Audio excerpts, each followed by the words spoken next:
One day, out of nowhere, a giant crack appeared. A blue aura emerged from it and rapidly spread throughout the world. People called her Mana, and a minority that is particularly mana-sensitive has also emerged. A minority that has gained a special ability from this influence. Such people have come to be called awakened. After that night, the storm of mana suddenly ended. But the mysterious crack in the sky remained. And, after a while, as people became accustomed to the existence of the awakened ones, storms of mana went all over the world. However, this time, it wasn't a normal crack that just appeared in space. It turned out to be something more horrible, a portal-like substance. For the first few hours, people couldn't understand what could have caused this phenomenon, until the passage between dimensions cracked. These portals came to be called gates. Unseen monsters have broken into our world, instantly sowing panic among living beings. The governments of the countries could do nothing against these creatures, and so the peaceful citizens had no choice but to flee. From that day on, everything changed beyond recognition. The world everyone knew had gone through a cataclysm, and now getting things back to normal is going to be quite a challenge. The human race has only one choice left: fight to gain the right to live and prevent the destruction of the entire species. This guy thought everything would change when he became awakened. He didn't want to work hard anymore. Not that the young man wanted to be worshipped by everyone. He did not desire power over anyone, nor did he crave to be feared. What the guy wanted most wasn't something beyond fantasy. The only thing he wanted was to not be beaten or ripped off. No matter what happened, however, he was unwilling to use violence. This young man just wished he had someone he could call a friend. But even that was probably too much of a pipe dream. The boy also turned out to be extremely sensitive to mana, and accordingly, he was also dubbed the Awakened One. Unfortunately, this guy's abilities were incredibly weak. Despite being an awakened one, the young man's strength manages to be inferior to even a normal human. One of the weakest among the special people gifted with mana management skills. A lowlife, unable to fight alone or help his squad mates in any way. Useless D rank. This guy was ridiculed every time he introduced himself as a hunter. The boy knew that one day he would die so ignominiously. He always realized that. However, the young man wasn't going to put up with it so easily. He didn't want to die anyway. The guy doesn't want to die so helpless. If he just died now, there would simply be no point in his existence before that. Perhaps if the boy gets stronger, things will change. No longer would he have to hide behind the backs of his comrades and put them in harm's way to save his life. There would no longer be any need to shake with fear at the sight of even the weakest enemy. If he can become the strongest even though he is a sapert, then maybe his life will turn out completely differently. This is the voice of the system. You have opened the stream. The mission is complete. You have met all the conditions to become a player. Welcome, player, Shin Jongseong.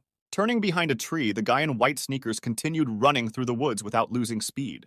Having already run several hundred meters without stopping, the young man is in a big hurry to get somewhere. Trying to control his breathing, Shin Jongseong can't understand how he could be late on such an important day. There he is, said the girl to her partner, looking at the rapidly approaching panting boy. A man sitting on a stump with a shield behind him grudgingly remarked that newcomers were almost always late. However, a woman standing nearby reminded her comrade that he was no better for his years. This man's name is Lim Duwan, and he is a C-rank hunter. Class, Defender. He is the main tank of the Duwan Guild. The girl standing next to her is also a C-rank hunter. Kim Chiman is a fighter. She is one of the main melee fighters of the Duwan Guild. Awkwardly scratching the back of his head, the young man who ran up to them apologizes for being late. Shin Chanson, D-rank hunter. Class, Creator, Duwan Guild support. A creator who specializes in creating weapons. Standing up from the stump, Lim asked the boy not to be frightened, explaining that he was just kidding. The young man wasn't that much late. After patting Jungzeon on the back, the girl said that it was time for them to go.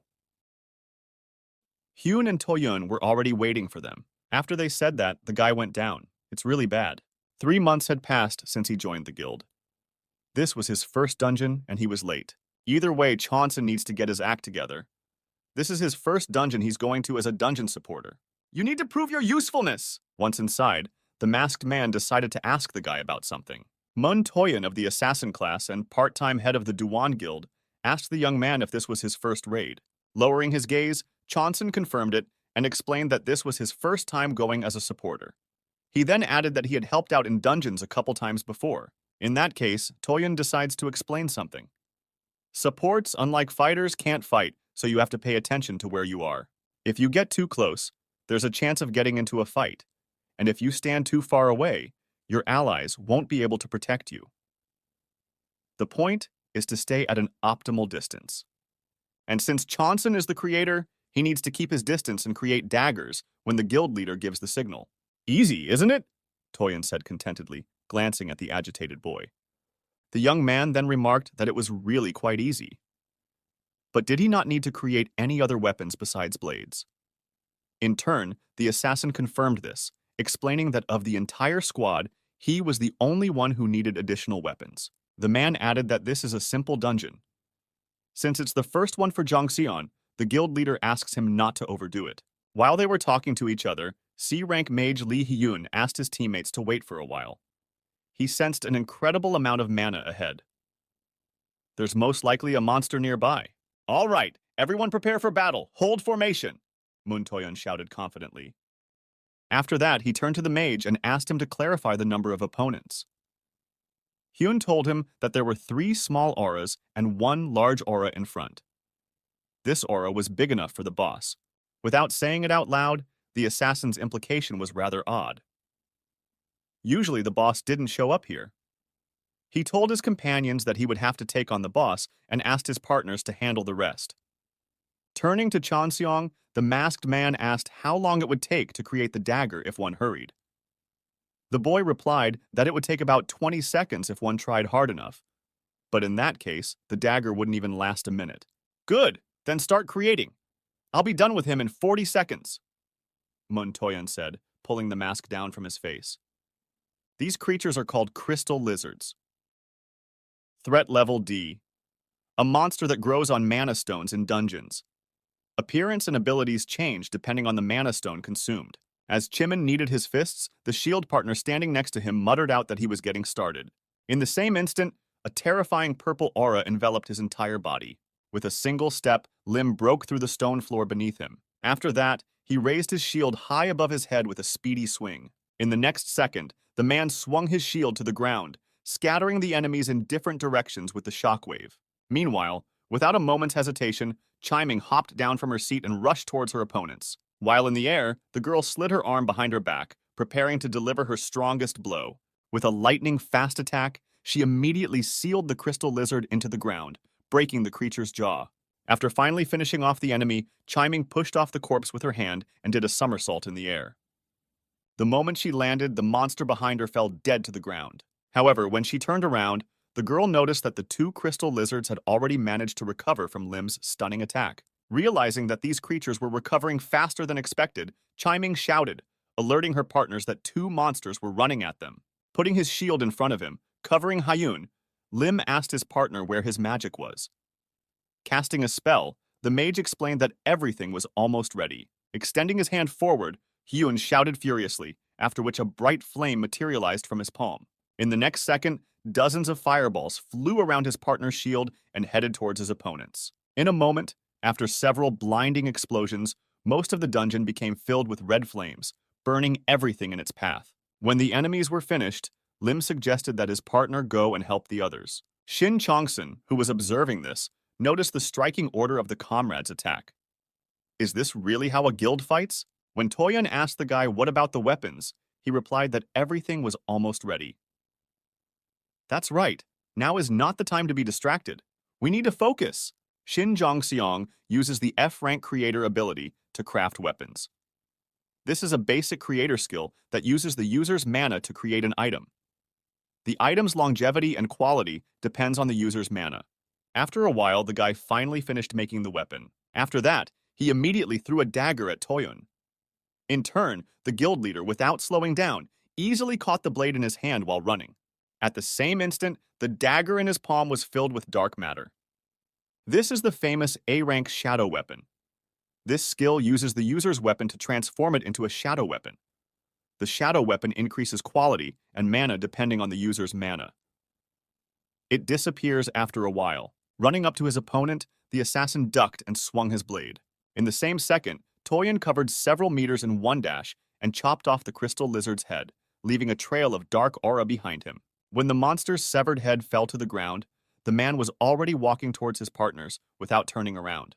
With a glance in his hand, the guild leader noticed that the blade had begun to vaporize. Walking up to his teammates, a satisfied Lim asked them if anyone was hurt. Meanwhile, looking at his comrades, Chonson realizes they're a lot tougher than he imagined. Everyone is great, yet their teamwork is beyond praise. They can become the best at what they do when they achieve more. Compared to them, Chonson could do absolutely nothing. The guy only managed to create one dagger. He was no help, and he got distracted. The annoyed young man is convinced he doesn't deserve to be with them. Nice work. You're not hurt? Toyon suddenly said as he approached him, pulling his mask down from his face. Laughing disappointedly, Chonson said that he was fine thanks to his comrades. The guy then remarked that he wasn't so helpful in turn. What are you talking about? Thanks to your skill, I've saved so much money. The guild leader replied to him in disagreement. As the young man could see, the assassin skill absorbs weapons. Toyon couldn't afford it even if he bought the cheapest ones. Placing a hand on Chanseong's shoulder, the man added that this was why he needed a creator. Moreover, Toyun seemed to need a mana-filled weapon to activate his skill. Anyway, great job for a first dungeon. I'll be looking forward to the next one. Don't leave us, okay? Muttered the guild leader, encouraging the boy with that. Uplifted by such words, Chonson thanked the man, promising that he would try harder. Walking up to Toyun, Lim suggested that he gather all the loot and get out of here. But at that moment, the ground beneath their feet shook with tremendous amplitude. Looking around frightened, the squad tries to figure out what's going on. Is it an earthquake? The cave can't just collapse because they killed the boss, right? As the comrades panic trying to figure out what happened, a terrified Chonson pointed a finger somewhere. Not far from them, a crystal wall collapsed. When the earthquake was over, a puzzled Hyun decided to check what was behind the fallen wall using magic. Turning around, he informed his teammates that some sort of path seemed to have opened up in the dungeon. Moreover, it was connected to something. Looking at him interestedly, Toyun wondered where such a low-level dungeon had gotten a secret path from. At this moment, the admiring Lim remarked that it couldn't be anything other than a passageway to a secret treasure. They should definitely go there and check it out. Running up to him, Chiming, who was equally enthusiastic, agreed with her partner. However, with an uncertain look at them, Hyun said to wait a bit. They can't just go there. But when the guild leader asked him if there was anything dangerous ahead, the mage replied that he couldn't sense anything. Good. I don't think it's going to collapse here. We'll be quick, Toyun said confidently, realizing that there was no danger to this path. The enthusiastic teammates immediately cheered him on. Exhaling, Hyun realized that he had no choice, and so he decides to go with his comrades. Turning to Chanseong, the guild leader beckoned him along and advised him to keep up. Immediately after his words, a group of adventurers went to explore the secret path that had opened up before them. And it's only been a few minutes since then. The ferocious crystal monster opened its huge maw and roared deafeningly. In a panic, Shin Jungseong, running away from him, can't understand how this could have happened. God damn it, everyone's dead! Everyone but him! A D-rank dungeon shouldn't have monsters like this. The guy had never heard of a creature that magic didn't recognize. Trying to keep himself alive by fleeing, the young man looked around to see where the enemy was. He followed right behind him. The second the guy realized it, the huge crystal monster swung its fist and immediately slammed into him, throwing Chonson back a few dozen meters. As he landed on the ground, the boy's back hit the ground and blood spurted from his mouth due to his damaged lungs. With trembling hands resting on the floor, the guy realizes he urgently needs to get up. However, while he was trying to get to his feet, an opponent had already run up to him from behind. Sitting down on his knees, the gasping young man immediately produced a dagger. He can't die like this! Although this blade was created in a couple of seconds, the time it exists is enough to hit the target. This is his last chance! Screaming in despair, Chanseong threw his dagger at his opponent with all his might. But as expected, this blade was completely useless. When the knife hit the monster's body, it simply bounced off and crashed into the wall of the cave. Ignoring this, the creature swung its fist again, preparing to deliver a crushing blow to the kid. A devastating explosion erupted a moment later, raising a column of shrapnel and smoke. After one blow from the monster, the floor shattered into pieces, and Chonson, who was within the radius of the collapse, fell down.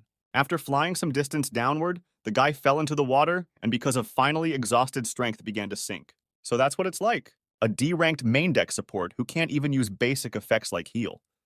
He finally found the guild that needed him, but they ended up leaving him. How cruel. Shin Jungseong is sure someone else would have done more good. If he hadn't become awakened, things would have turned out differently. In any case, it's just his pipe dream. This is the voice of the system. You've opened stream. The mission is complete.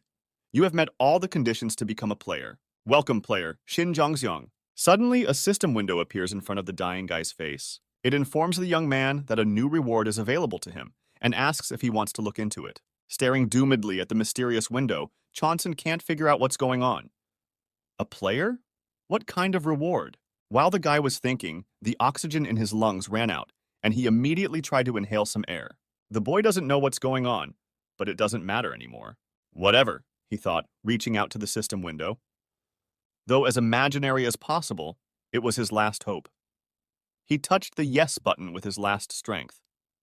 Staring blankly at the system window, the young man continued helplessly submerged. But at that moment, a two-handed sword filled with mana materialized under his feet. Creating blades in front of him, the Chonson, shrouded in a terrifying aura, began to climb them from the bottom as if they were stairs. Once again, facing the crystal monster, the guy clenched his fists coldly with all his might. Gunsmith Shin Chongxiang, you get memories of your previous life. Award distribution is over. When the system stopped alerting, the young man raised his head and glared grimly at his opponent. In the same second, he created dozens of sharp blades and hurled them at the enemy. The swords filled with pure mana immediately stabbed into the crystal monster, piercing through it several times. Unable to stay on its feet, the creature fell to the ground with a loud clatter. Meanwhile, gripping his head, a tense Chonson can't figure out what it was. Some incomprehensible memory popped into his head. As the boy pondered, trying to realize whose memories these were, he heard a deafening roar nearby. Rising to its feet, the crystal monster immediately rushed towards the young man, preparing to launch a powerful attack. The next instant, his fist made contact with the sturdy wall. Chonson was able to block his opponent's jab using the shield he created. Even though this shield was spiked, the guy noticed that the enemy was taking absolutely no damage. It's a golem-shaped monster, after all. It has incredible survivability. Trying to hold back the crystal creature's attack, the young man realized that he would not be able to resist such power. Immediately afterward, the mana shield shattered into pieces, and the guy in turn recoiled without taking a single bit of damage. If those memories he got are true, then although it's a pretty strong golem monster, its weaknesses and tactics will be the same as before. The so-called golem monster has no particular weaknesses. If he does take damage, he can immediately recover. In such a case, it is recommended to deal damage from different sides at the same time if possible. In this case, it is recommended that Chonson should be able to deal damage to different sides at the same time. We need to create nets with equal radius of removal, using the skill user as the center point, and whoever gets caught in the net will move as the user tells them to. When the monster ran into the range of the skill, Chonson clenched his fist, glaring ruthlessly at his opponent. At the same moment, dozens of blades flew out from various points in the net and swept at the golem. There was an explosion and huge shards of crystals scattered in all directions. When the smoke from the destruction cleared, Chonson saw the golem-shaped monster in front of him falling apart. Stepping closer to the corpse, the young man exhaled with relief. The guy used to think that this net world was just an auxiliary skill with which he could create items faster. It seems that the effectiveness of the skill tends to increase. Also, this ability can now be used to attack on its own. Suddenly, the system alerted Chonson that the boss had been defeated. When the guy saw the system window in front of him, he wondered if he could look up information about the monster or the dungeon. As suddenly, an unknown purple energy began to gather from the collapsed body of the golem monster. While the guy looking at the cluster of mana in his palm was wondering what it was, the system alerted him that the passive skill, Magic Absorption, had been activated. There's an incredible magical power emanating from this thing. What could it possibly be? Absorbing this strange energy, Chonson decided to finally figure out what had happened to him in the last few minutes. Memories from his previous life. He doesn't know what exactly this previous life means, but the guy knows for sure that these memories are his, and the one the young man remembers is definitely him. Or to be more precise, it's another him in a couple of years. In this future, the whole world has fallen. Things too horrible to mention were happening. Shin Zhongxiang inherited all the memories of that. But even if it is the future, it may not be the future of the world the guy is in now. Too much of what he just learned didn't add up to actual events. Even the status screen in front of him wasn't there in his past life. And that can only mean one thing. Shin Zhongxiang really became a player. Player is a term used for a select few who have awakened. Based on many of Chonson's memories, players do not yet exist at this point in time. About 2 years from the current events, in another reality, a small number of awakened ones were chosen to become players. A blue screen appeared that only a select few could see, and Mong Toyan was among them. In the future, this mysterious thing was called a system, which sounded more like a joke. It was enough to shock the awakened ones. It wasn't just the system that was given to the players. All players were given different rewards. For example, strength and skills different from what they had before. The system and rewards came out of nowhere. They were used by the players and caused them to boom in comparison to other awakened. Thanks to the guild leader Toyun, who also happened to be the chosen one, the Duwon Guild, of which Shin Jung-seong was a member, was able to become a first-class guild. The boy had nothing to do with it, but it encouraged him to grow. To make sure that he would stay in the growing guild, the young man made a constant effort to develop his skills. In the system window, you can find out the skills and experience you have learned. When the guy first heard about the system, he thought it must be very convenient. And so it turned out to be, in fact. If his skills and experience carried over from a previous life, then the passive magic absorption skill used on the corpse of the golem was one that didn't exist in his previous life. Chonson had never heard of any player having something like this. The description says that if the amount of magic collected exceeds the limit, then a reward will be given. I wonder if the rewards are only given to Chonson himself. Also, it says that this skill gathers energy from infected mana. After realizing this, the guy immediately had an idea on how to get this magic. However, now is not the time to think about that. As he approached the corpse of the dead head of the Duwon Guild, the young man looked at it sadly. The guy decided he needed to take care of the bodies of his former comrades first. A few hours later, Hunters Association headquarters. As the man pulls down the blinds and looks out into the street, a girl standing nearby asks the senior if they really should have let this kid go home. When he asked what she was talking about, the woman pointed out that there was something very strange about the situation. A small guild was mopping up an unidentified dungeon and got caught in an incident. 4 out of 5 people died. However, the only survivor is a D-ranked sappert. As the man with the tie in his pocket continues to stare at the boy outside the window, the girl adds that it wouldn't have been unusual if that guy had just run away while the others fought. But it wasn't like that. He even took care of the bodies and delivered them to the association. The gate to the dungeon had already disappeared, and so no more clues could be found. What do you think? I think there's something wrong here. Could a D-ranked support have killed a hunter? With a concerned glance at her colleague, the woman inquired. In turn, after hitting her on the head with a file folder, the man asked the girl to come to her senses. This is not a civil case. She knows it herself. Even if something strange happened, you can't find out what happened in the dungeon. You can only gather evidence as it emerges. When the girl, holding back tears and holding her head, tried to find the words to say something in response, the colleague asked if she had any objections.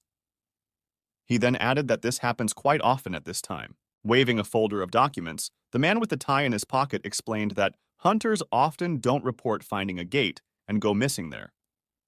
If they reported the discovery of the dungeon to the association, there would be an auction. However, instead of getting paid for it, the awakened usually choose to risk their lives and go there secretly. After all, it's almost impossible for a small guild to win at auction. Leaving back to his office, the man advised a coworker to call that kid in for further investigation or something. Heading back to his office, he looks thoughtfully at the file of that boy in his hands. So his name is Shin Jung-seong, isn't it? The man has talked about it before, but this doesn't seem like a normal case. The situation is understandable, but he still feels like something is wrong. First of all, that kid was too calm during the interrogation. He had witnessed the incident with little to no experience in dungeons, so it would make sense that he would panic. Something had been missed, but this guy was explaining everything clearly. Of course, maybe it's just that kind of person. The investigator had met people like that many times before. Either way, something is definitely wrong, but the man doesn't know what it is, and it's upsetting him. Exhaling unhappily, he realized there was no need to worry about that right now. The only thing is to check everything more thoroughly. Meanwhile, Chonson pensively walks down the street staring at his phone. Every way you look at it, something's wrong. An unidentified gate? The guy doesn't remember this dungeon from his past life. On top of that, all the guild members had seen the gate request form. It was definitely stamped by the Hunters Association. However, the association itself said that all the dead members of the Duwon Guild were registered as having died in an unidentified dungeon. It can only mean one thing. Someone impersonated the association and deceived the Duwon Guild. Or the Hunters Association itself is involved. But what worries Chonson the most is that this kind of thing might not only happen to the Duwon Guild. As the investigator said, missing people in unidentified gates had already become a problem. The guy doesn't know the whole story, but there's only one topic in all the guilds in the news. They all have players, such as the guild leader, Moon Toyun, and even young talents who will become heroes in the future. Someone wants to wipe these heroes off the face of the earth, which means that Shin Jung-seong must now carefully conceal his abilities. He's the only survivor of an unsolved case.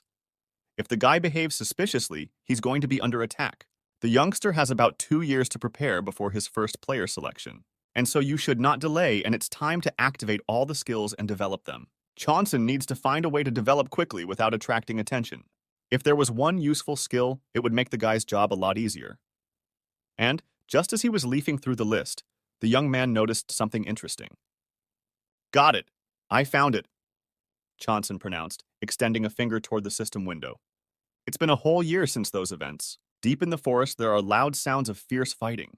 Striking with his sword, the blonde guy once again runs into his opponent's block. From the force of the strike, the blunted blade of the blade immediately cracked. At the same moment, the green-jacketed hunter's steel sword broke in half. While the guy was desperately looking at his broken weapon, the enemy hit him with the hilt of his mace with all his might. Fortunately, the blonde had time to put up a successful block with his hands, and wasn't particularly hurt after such a powerful attack. After flying a few meters away, the guy stuck the blade of a broken blade and used it to slow down. The hunter, who had risen to his feet, looked with genuine horror at the fierce foe approaching him. In turn, the monster jumped into the air with great speed, bringing his mace behind his back.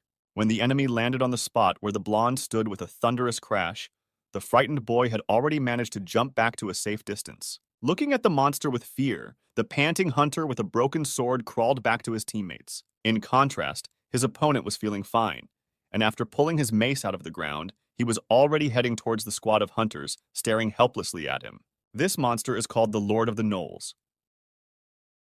D. A gnoll of high rank. Physical abilities are higher than the average gnoll. Its skin is tough not only physically, but it is also resistant to magic. Helplessly pointing the stump of his sword at the monster with a trembling hand, the blonde can't understand what the Gnoll Lord is doing in the E-rank dungeon. Even D-rank hunters said this creature was difficult to fight. While the frightened guy was saying this, the monster had already taken off, pouncing on its victim. At the same second, a tank with a shield popped up from the rear of the squad. Once on the front lines, the man barely managed to block an enemy attack. From the power of the strike, the dazed tank felt its shoulders crack and shift. Realizing that he couldn't stand up to this monster alone, the man shouted to his partners that they wouldn't be able to hold out much longer this way. "Do what you want, but do some damage to him!" shouted the tank in desperation, urging his comrades into action. The god of death of low-level hunters. The Gnoll Lord is so called not only for his physical abilities. Since monsters at this rank are vulnerable to magic, any team of hunters relies on just that. But the Gnoll Lord defied that logic. The hunters, confident in low-level magic, were frightened for the first time. The price of such insolence and negligence, however, is usually the complete destruction of the team. There is only one physical damage fighter in their squad, but the blonde man is bad at hand-to-hand combat, and his weapon is broken. And if there's nothing else to fight, how is he supposed to attack? If he had known this was going to happen, he wouldn't have been greedy and gathered as many people as possible. Who would have thought that this guy's desire to use as few people as possible and hire a mage would backfire on him? In a moment of utter despair, the hunter suddenly heard a strange sound nearby. Near a nearby rock stands a man swinging a pickaxe. This is a helper and does not participate in battle, but plays the role of a gatherer and loader of side resources such as magic stones. Anyone with even a small amount of mana sensitivity can handle this, and so such people don't get much recognition or respect among the awakened. Simply put, they are the errand boy for the team. Noticing him, the blonde remembered that they had a helper. How could he be so careless with his pickaxe when his teammates might die soon? But in that instant, the hunter noticed something unusual. 3. This young man can create items out of mana. Although this guy has the ability to create, you can't expect high quality from him. But unfortunately, you don't get to choose. Realizing that this was his last chance to save his life and the lives of his partners, the blonde man called out to the helper standing calmly to the side. Hearing this, Chonson indifferently turned around and looked at him. "You're a maker, aren't you? You know how to make swords?" The hunter who ran up to him asked worriedly. Still looking at the blonde unemotionally, the guy replied that of course he knew how to do it. Holding out the stump of his broken sword to him, the hunter politely asked the young man to make him a sturdy new blade. However, after apologizing, Chonson explained that he is a helper, not a support, and therefore such actions are not part of his duties. In turn, the exasperated blonde shouted that now was not the time to talk like that. Doesn't the guy see what's going on? His squad could be dead soon. And if they can't handle the boss, Chonson will die too. After hearing him out, the helper closed his eyes and exhaled unhappily. After starting to create the sword, the guy agreed to help and explained that he had one condition. When we clear the dungeon, everyone should forget about my ability. And when we divide the loot, I want to get as much as the amount of loot as a normal sapper would get. If you agree, I'll help, Chonson said, handing the blonde man the sword he had just created. The hunter looked at the sword in his hand in surprise and noted that for someone who couldn't find a job as a creator and got a job as a helper, the quality of the work was excellent. But still, did the guy really think that the dungeon could be cleared with only this weapon? Why is he so stubborn? And what do you mean? Forget about his ability. Only? That's funny, Shin Jungseong muttered with a smirk. Good weapons are an essential element of dungeon sweeping, and the creator can give some assurance. As long as you have that element, you'll be able to mop up the dungeon. Next day, Guild Overkill, one of the 3 largest guilds in Korea. A woman in low black shoes walks down the hallway. Walking up to the door, she gently knocked inside. Come in, the man said, leaning his elbow on the desk. Upon entering the office, the red-haired girl informed the leader that the Hunters Association had sent a request for cooperation. Looking thoughtfully into the void, the man in the chair asked if it was about the errors in the dungeon ranks. In turn, the woman replied that it was. At first glance, it's an ordinary request for cooperation. But it seems that the association is willing to pay as much as the other party to the contract wishes. The leader then remarked that it appeared that the Hunters Association simply had no choice. It was on the news today that a squad of low-level hunters were able to mop up a dungeon with an A-rank bug. If you look at it, those youngsters aren't anything extraordinary. Yet they managed to get out of there alive. However, the leader noticed some familiar faces. He's definitely seen this guy somewhere before. Seko Don also had a dungeon with an A-rank error a couple weeks ago. A man was sent to the area, and so he ended up at the scene. And the leader is pretty sure he saw this guy there. According to the information given to him, he was a regular helper. Even with the new gates, the chances of making a mistake in a dungeon are still incredibly small.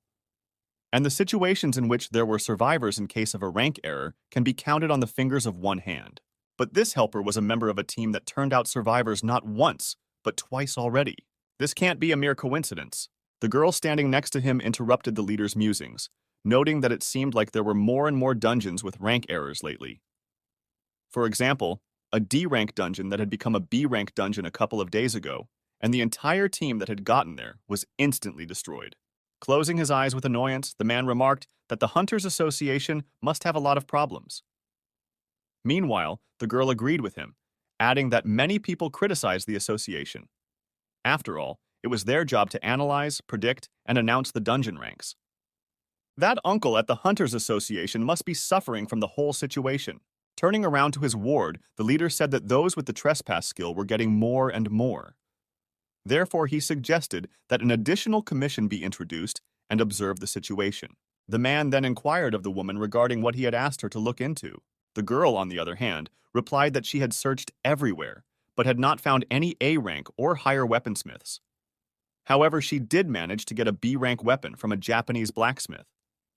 When she suggested that the leader check this sword, he reminded her that any weapon below A-rank is destroyed when he applies his skill. Rising from the table, the man noted that few gunsmiths were sappers. He asked his ward to look for more or he would soon ruin all his weapons.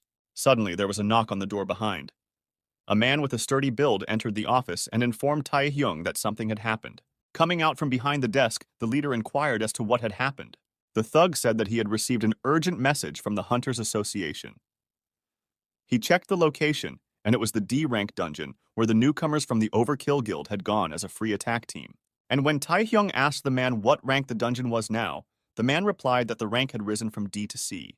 With an irritated sigh, the leader remarked that there was no way they could lose the newcomers right now. The situation seemed to be an emergency. And that's why Tae Hyun will personally go there. Several reporters have already arrived at the scene of the ill-fated locked gate and a large crowd of gawkers has gathered. "This is the Overkill Guild," suddenly shouted someone from the crowd. The reporters immediately started asking questions of the guild leader, asking him to say something about the ongoing dungeon ranking errors. Someone shouted out that they had heard that the Hunters Association had sent the Overkill Guild a cooperation proposal. There was also the question of whether Tae-hyun had come in person because his guild members were inside. Running up to the leader who had ignored all the press, the woman with glasses thanked him for coming. She didn't expect the guild leader, Yoon Tae-hyun, to personally come here. When the man asked her what the situation was like inside, the girl told him that the attack team that had entered had 6 hunters, 2 supports, and 1 helper. They were all stronger than necessary, but the numbers didn't matter since the dungeon was now C rank. Looking at the locked gate with concern, the guild leader asked how long they had been there. The woman said that the newcomers had crossed the portal border about 2 hours ago. 2 whole hours. Dae-hyun said he didn't know how many of them were still alive, but he promised he'd do his best. After a while, the leader, holding a leather case in his hand, along with the red-haired girl, approached the gate. Stopping just before the portal, the man lowered his suitcase to the ground. He then extended his palm to the ward standing behind him. At the same moment, the woman slipped her hand into her purse and started pulling something out. Min Hee-soo, B-ranked support. Class, Space Opener. She is the secretary of the Overkill Guild and is able to create subspaces in closed places. 9. Taking a katana out of her bag, Hee-soo held it out to the guild leader. Taking the sword in his hand, Yoon Tae-hyun brought the weapon up to his face, whereupon it immediately burst into bright flames. Skill, Trespassing. The man swung his sword in a moment, drawing the fiery blade across the entire diameter of the locked gate. When the flames went out, the portal appeared to be chopped in half. The lower part of the dungeon entrance collapsed, revealing a passage in front of Yoon Tae-hyun. It was a skill that forcefully pierced its way to the mana accumulation and could break down any wall as a barrier, including the gate. However, when traveling to another dimension, the encroachment skill only affected the user. In addition, as expected, not every sword could withstand the power of such an incredible skill. When the guild leader gave her the broken katana, Hee-soo asked him to be more careful. Good. Yoon Tae-hyun, who had lifted the suitcase, answered her as he crossed the border of the cracked gate. After a while, he found himself in another dimension, on the other side of the portal. The picture before his eyes was not a comforting one. Looking around the area, Dae-hyun immediately noticed the temperature and humidity. Given that disgusting odor, it must be a reptile. Judging by the fact that the floor is clean, it's a somewhat intelligent monster. Given the rank of the dungeon, the answer is simple. Lizardman. Threat level. D. A lizardman that lives in tribal groups. Compared to other humanoid monsters, it lives for quite a long time. Life expectancy is proportional to intelligence and combat power. A glance at the corpses suggests the size of the group and their combat strength, as well as the level of the affected party as determined by the preliminary calculation. All the newcomers must be long dead by now. Dae-hyun couldn't help but think the worst in a situation like this, all things considered. But when the guild leader arrived at the location where the team was, he saw something he absolutely could not expect. The high-level lizard opened its fanged maw and pounced on the enemy. Meanwhile, a blonde-haired man with a two-handed sword blocked the enemy's attack. The archer standing to the side immediately began to help her partners, firing metal-tipped arrows at the enemies. One of the arrows hit its target, piercing the lizard man's liver. Things aren't going the way the guild leader expected. These newcomers managed not to die after waiting for reinforcements. What's more, it's the opposite. They're winning? Judging from their movements, the lizardmen are much stronger. Then how did the differences even out? While Dae-hyun was trying to figure out what was going on, he noticed something dangerous on the battlefield. The lizard man fighting the blonde-haired hunter knocked the weapon out of his hands with a swing of his sword. Realizing the helplessness of his situation, the man looked at his opponent doomedly. Approaching him, the monster swung his sword, preparing to cut him in half. In a moment, the guild leader who had rushed towards the newcomer snapped out of his seat, realizing that it wasn't too late to save him. But unfortunately, he didn't have time. There was a loud clang from the impact, which subsequently raised a cloud of dust and dirt. When the fog cleared, everyone saw that the lizard man's sword had made contact with the mana blade. Dazedly looking at the thing, the monster can't figure out where it came from. In turn, Tae-hyun, who runs up to help, tries to realize what's happened. Is that magic? No, it's a weapon made right in the air. But by whom was this sword created? At that moment, their gazes crossed. This is it. The same creator that the Overkill Guild leader, Yoon Tae-hyun, was looking for. This guy is definitely the strongest helper in the world. 1, 2, 3, 4, 5, 6, 7, 8, 9, and after hesitating for a moment, Chonson glanced suspiciously at the man standing across from him. 10, the young man said, pointing his finger at the stranger. When the guy pointed out that it was very strange, explaining that he remembered exactly what 9 came out, an annoyed Taehyung asked him what the hell he was doing. At the same second, on the battlefield, a red lizardman struck one of the newcomers with his sword with all his might. The gray-haired swordsman immediately flew back at the mage, hitting his back hard against the ground. Approaching him, the monster swung his sword, bringing it behind his head. This tense situation was noticed by the guild leader. In the same instant, he took off, leaving Chonson behind. The man immediately swung the katana he took out of its leather case before dashing out, preparing to block his opponent's attack. The guy who stayed back looked at the open suitcase and remarked that he didn't expect Yoon Tae-hyun to personally come to the rescue. Plus, why is this man carrying around a weapon he doesn't even use? Is it a backup? While Chonson, who was holding the pickaxe on his shoulder, was pondering this, a gust of hot wind blew into his face. The glowing blade of the guild leader made contact with the enemy's sword, stopping the blow completely. In a moment, the entire space around him was filled with scalding flames, enveloping Taehyun's katana and his opponent. Waving his hand, the man shouted for the newcomers to retreat from the area. Taking his mangled partner under his arm, the mage turned around and thanked the leader. While the two were running away, Taehyun had already knocked the weapon out of his opponent's hands with one swing. Immediately afterward, he activated the trespass skill again, making a narrow swing with his katana. In the next second, Yoon Tae-hyun was behind his enemy's back, making several lightning-fast sweeps with his red-hot sword. The lizard man, before he even realized what had happened, suddenly found himself cut several times. Due to wounds incompatible with life and profuse bleeding, the monster immediately fell dead to the ground. Taehyun isn't even fighting at full strength yet.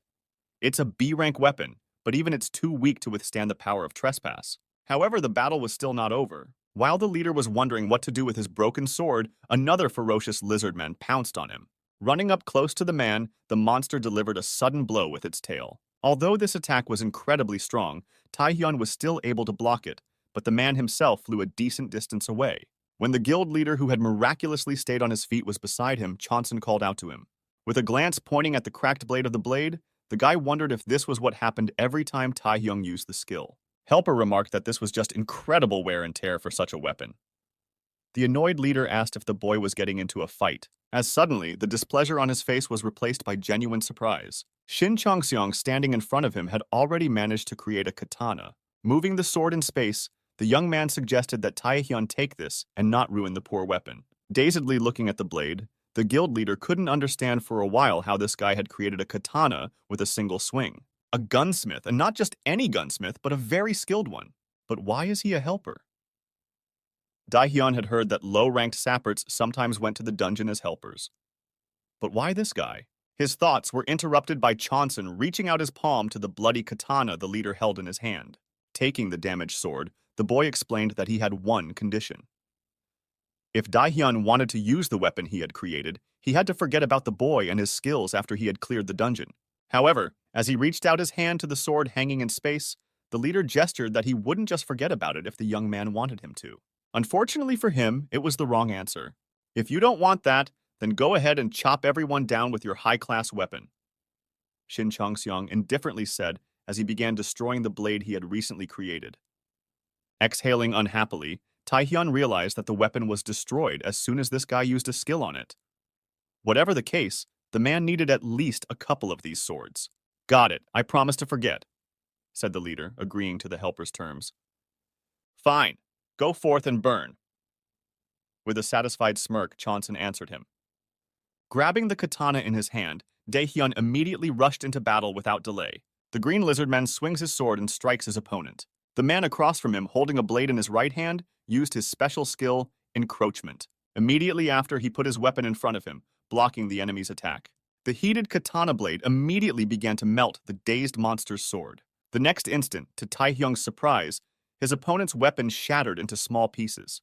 The man only wanted to repel the attack, but this monster's weapon was simply blown apart, and the control is noticeably better than usual. Is the weapon itself that much stronger? A creator capable of making weapons of at least B rank? That's interesting enough. While the guild leader was pondering this, the lizard man who had approached him had already prepared to strike. However, that didn't bother Taehyung one bit anymore. The only thing he was curious about was to see what this weapon in his hands could do. Would he be able to use his skill to its full potential? As he stabbed his katana blade into the monster's chest, the leader activated trespass at full power. A stream of deadly red flame was immediately released, melting everything in its path and leaving only ash behind. After that, Taehyung grabbed the lizard man's shoulder. Leaning against the melted monster, the leader pulled his sword from its body and in one deft movement jumped on its back. Bringing the blade above his head, the man activated trespass for the second time in a row. At the same moment, he cold-bloodedly pierced his opponent's skull with his sword, once again scattering punishing fire all over his body. The monster died on the spot before Taehyung even removed the katana from its head. As the compressed remains of the lizard man fell to the ground, the guild leader brought the bloody blade up to his face. Not a scratch. So he needs at least. His pensive thoughts were interrupted by the cheers of the newcomers. They delightedly thanked the guild leader for coming to their aid in time. They had survived only because of him. No one seems to be badly hurt. That's good to hear, Yoon Tae-hyun muttered as he approached his charges. The newcomers told him that they couldn't even fight with their weapons, but they had only managed to hold out thanks to that guy promptly creating new swords for them. Then the leader looked suspiciously at the young man sitting nearby. Based on the newcomer's words, his assumptions proved to be correct. "What's your name?" Taehyung asked, approaching the squatting boy from the back. Zipping up his backpack, the guy asked the guild leader why he needed to know the name of some assistant. The man explained that they should know each other at least by name. After that, he introduced himself to the boy as Yoon Tae-hyung. Taking the backpack in his hands, the boy looked thoughtfully at the leader. "My name is Shin Chong-seong," he said as he approached the man. Turning to the blonde-haired swordsman standing behind Taehyung's back, Cheon-seong said he would leave the mana stones at the entrance. But suddenly taking the young man by the shoulder, the leader asked him to wait for a while. Yoon Tae-hyun suggested that the boy leave his things here and go with him to the room with the boss. When the man snatched the bags from his hands, Chonson reminded the man that he was only a helper. Placing the backpacks with mana stones next to the blonde-haired hunter, the leader explained that they had already discovered a bug in this dungeon. If they didn't defeat the boss, no one would be able to get out, be it a helper or a support. However, when the boy pointed out that Taehyung could defeat the boss on his own, the man reminded him that the boy had already seen the fact that no weapon could handle his skills. No matter how capable the leader was, wouldn't it be pointless if he destroyed the weapon the helper had created for him? "My weapon can't break," Chongson said suddenly, glaring at him confidently. In turn, Taehyung explains that it's only the guy who thinks that. They're in a dungeon with a bug right now. The creatures living here are not ordinary lizardmen, and if the boss is the same, extra caution doesn't hurt. Realizing that there was no way he could get away with it, Chonson sighed unhappily. "Okay," the young man said, not picking up the bags and leaving them on the ground. Approaching the leader, the boy clarified something. After all, he just needs to walk beside him, doesn't he? Without answering him, the man just smirked. Soon the two were in the boss's chambers. As it turned out, no one was going to be hospitable to them. The lizard lord sat on his throne. Danger level C+. The final form of the lizard lord after over 100 years of survival and molting. Despite its small size, it is several times greater in strength and speed than its kin. It is better to ignore existing hazard levels and information on them. "Let's put an end to this as soon as possible," Dae-hyun said confidently, activating trespass. But when the man explained that if they delayed, the weapon might fall apart, an irritated Chonson wondered if he was mocking him. The guy said it wouldn't fall apart, and if the guild leader doesn't believe it, then it's about time we put it to the test. Just seeing the two men at the entrance to the room, the lizard lord raised his spear and pointed it at the uninvited guests. At the same second, the monster harnessed beside it snapped out of its seat, pouncing on the enemies. As the creature smacked its paws hard into the spot where they stood, Taehyun and Jungseon jumped back to a safe distance, dodging the attack. At the same instant, the guild leader pushed off the wall behind him and swung his sword, preparing to slash his opponent. However, the enemy was not so simple. Only when he noticed the man with the sword approaching him, he bounced back a few meters. Although Dae-hyun knew that these monsters were quite intelligent, he hadn't expected such a deft and deliberate move from a common underhanded beast. But no matter how strong the enemy was, he didn't care one bit. The man immediately rushed towards the monster with confidence, preparing to strike again. This time, the enemy had nowhere to retreat to. He was trapped in a corner. But suddenly, a lizard lord jumped out from behind the back of the underhanded beast, holding a long spear behind his back. The next moment, there was a loud clang as the metal sword blade and spear tip made contact. Blocking Taehyung's attack, the monster pushed him away from him, and then, out of inertia, jumped farther away himself. The lizard lord sat on the back of his beast and grabbed the reins. Fire began to spurt from the huge riding monster's mouth. After that, he roared loudly, and bright flames from his throat were released outwards. But as he thrust his katana forward to try and block the attack, Taehyung noticed a strange blue matter in front of him. A huge shield was created in front of his face, blocking the entire flow of all sizzling flames. And as expected, it was Shin Chong-seong standing nonchalantly behind him who put up that shield. When the riding monster pounced on him again, the guild leader immediately bounced back to the helper. He asked the boy if he wasn't a regular armor maker. The boy explained that a shield could also be a weapon under certain circumstances. When we get out of here, I'll have a lot of things to ask you about, Shin Chong-seong, Yoon Tae-hyun said with a satisfied smile as he activated Trespass. In the same instant, he snapped out of his seat, breaking the speed of sound in the blink of an eye. But even such an incredibly high-speed dash didn't even strain the lizard lord. Suddenly, the tip of his spear turned into a long metal chain. Flying towards the red-hot katana, the chain immediately tied tightly around it. After shackling his opponent's weapon, the monster yanked on the hilt, trying to wrestle the sword from Taeyeon's hands. But instead of letting go of his sword, the guild leader took advantage of the situation and rushed towards the enemy. "Stop suffering nonsense and fight," Shin Chong-seong irritably muttered, extending his arm forward. When another katana appeared in Taehyung's other hand, he asked the guy with a chuckle, "Didn't he just ask him to test this sword?" Hearing those words, Chonson advised not to speak of his blades as if it were a pet. The very next moment, the guild leader flew towards the riding monster and inflicted a deep wound on it with a single swing of his katana. Immediately then, the man hurled one of his two swords at the lizard lord, sitting on the back of the underhanded beast. Not without difficulty, but the creature managed to dodge the attack and not get injured. However, it was already completely useless. While he was trying to anticipate his opponent's movements, Daehyun was already in his face. The man swung his leg and slammed his foot into his enemy's chest, knocking the spear out of his hands. While the monster that had fallen to the ground was trying to get back to its feet, the guild leader had already managed to leap out of his seat and pounce on it in one leap. Bringing the katana behind his back, Taehyun made a wide swing and activated the trespass skill. Launching a full amplitude fire attack, he severed the lizard lord's arm with his sword. Holding onto his knees, the monster, even with his arm cut off, was not going to give up and was looking for a way out of this situation. Suddenly, he noticed a lone armorer standing nearby. Realizing that this was his last chance, the lizard lord immediately picked up his spear from the ground and dashed towards the young man. But when he ran up close and tried to thrust his spear into the boy's neck, the tip hit a barrier that suddenly appeared. "Who do you think you're pointing your weapon at?" Shin Chong-seong eerily uttered, suppressing the enemy's confidence with his terrifying aura. While the monster was trying to realize what its spear tip had hit, an angry Taehyun came up behind it, holding Trespass at the ready. Meanwhile, outside the dungeon, there is still a crowd of reporters and gawkers watching the situation. Suddenly, the color of the locked gate began to change from red to blue. "The gate is finally opening.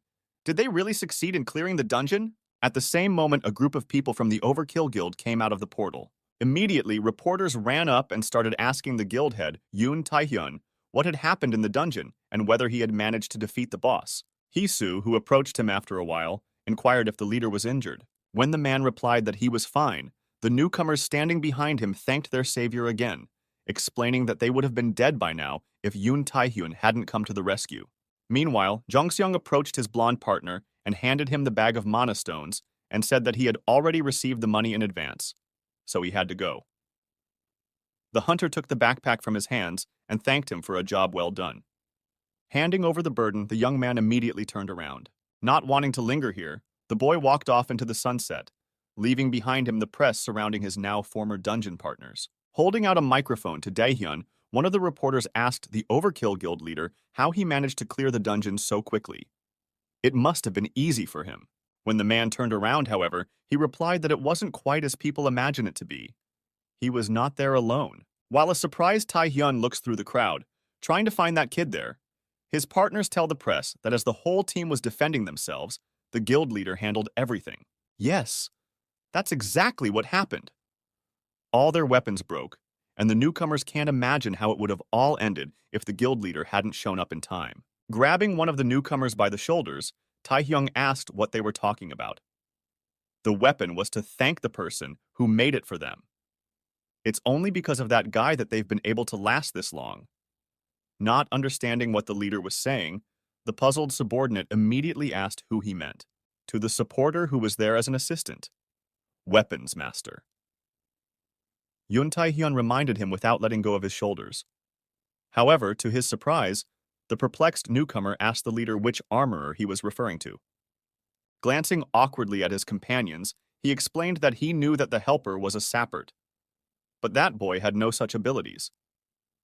The archer standing next to him also remarked that she hadn't seen anything like the creature. When Taehyung asked the newcomers if they hadn't seen that boy creating weapons, all of the wards responded that they didn't understand what the man meant.